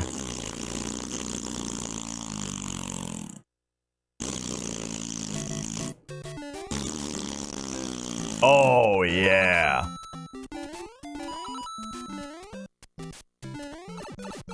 Alright, I tried to go for something kind of risky there. That didn't. Oh, that cheap, dude! The cheap bounced me over the mushroom. Get the fuck out of here. Good stuff.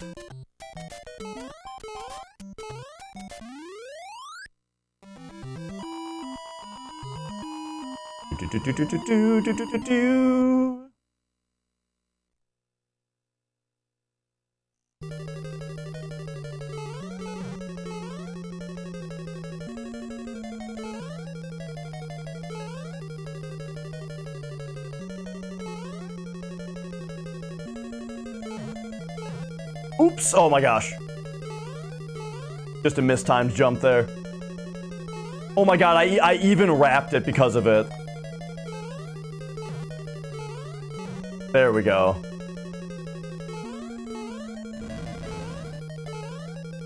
Devastating. Devastating.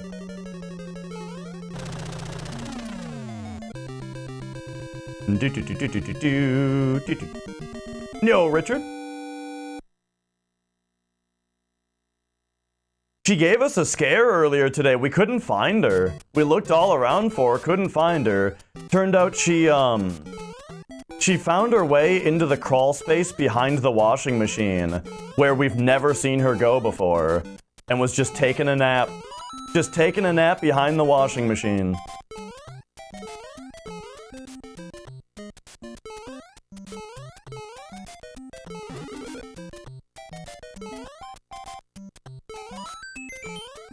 There's something you can do to make that Koopa that I had to wait for behave better. I can't remember how to do it.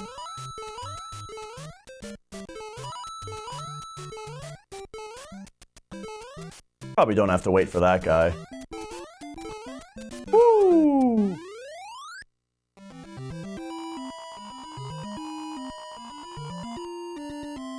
Alright. We're getting to the most fun jump in the game, which is this jump right here. Oh! You can do it even a little bit smoother than that.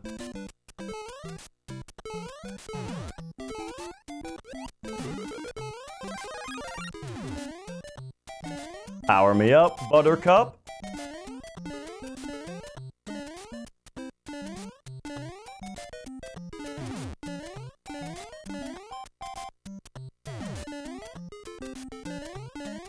It might look like I'm going for Bullet Bill glitch right there, but I don't know how to do it.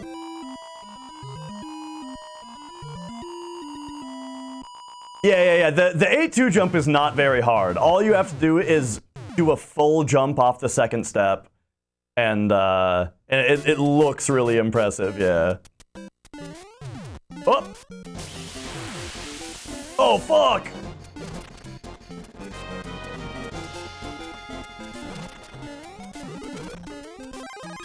Alright, baby. Now we're fired up.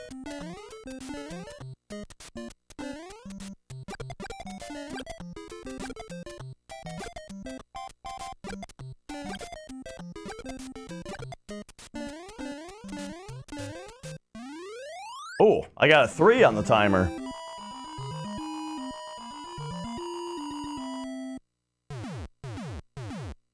Alright, and here we go. Last level.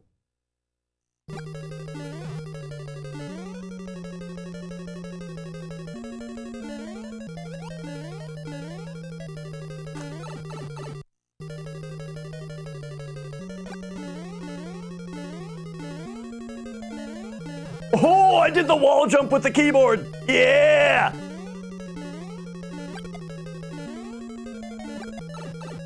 I don't like doing the wrong warp.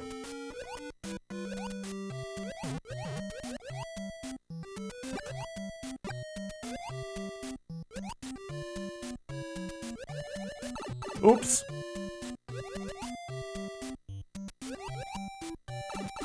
Oh, I guess we're doing this. Boom. Boom. Boom.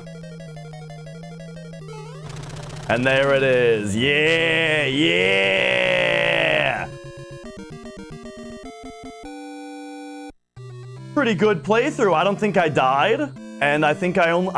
if I remember, I think I only got hit a couple times. Maybe I got hit...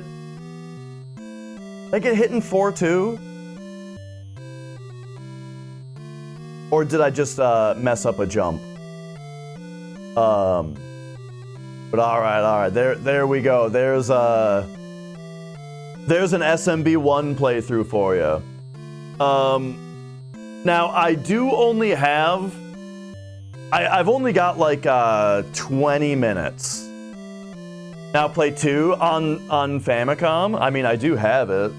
I do have it right here, but I've only got like 20 minutes before I have to go for today. But let me look at something here.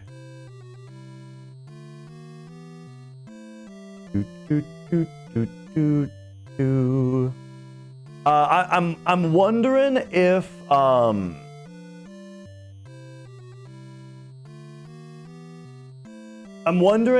this Google Doc from Averge is something that I need to look at now, you know? Or not, sorry, not now, but next stream. Do we have to do a follow-up?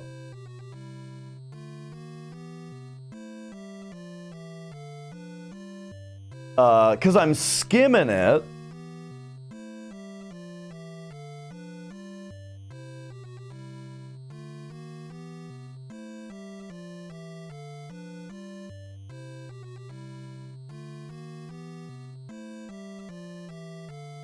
I know, I'm skimming it and I don't see anything about Mario.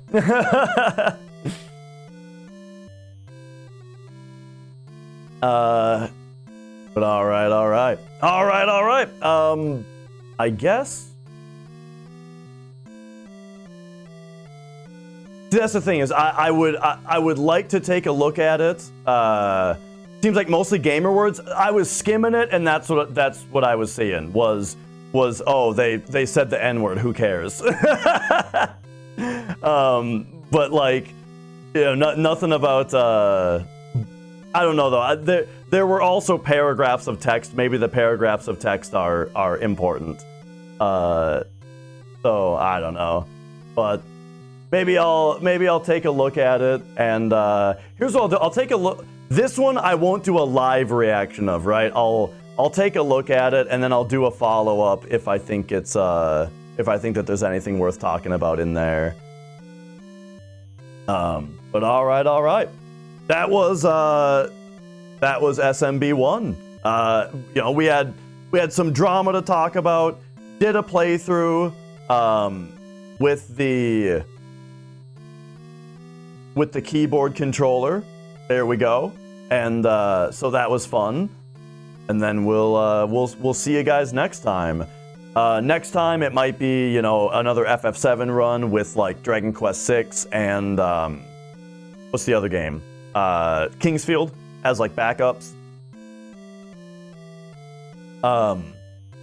Or I might go straight to a backup game if I don't feel like doing a stream, or sorry, a FF7 run. Or maybe I'll get the bug. Maybe we'll get the bug to try a Super Mario Bros. Speedrun. But all right. Oh. Have yourselves an excellent night. I will see you guys around, and let's find someone to raid here. On YouTube, we'll see you guys later, and then on Twitch though, we'll drop everyone off with another lovely Twitch streamer.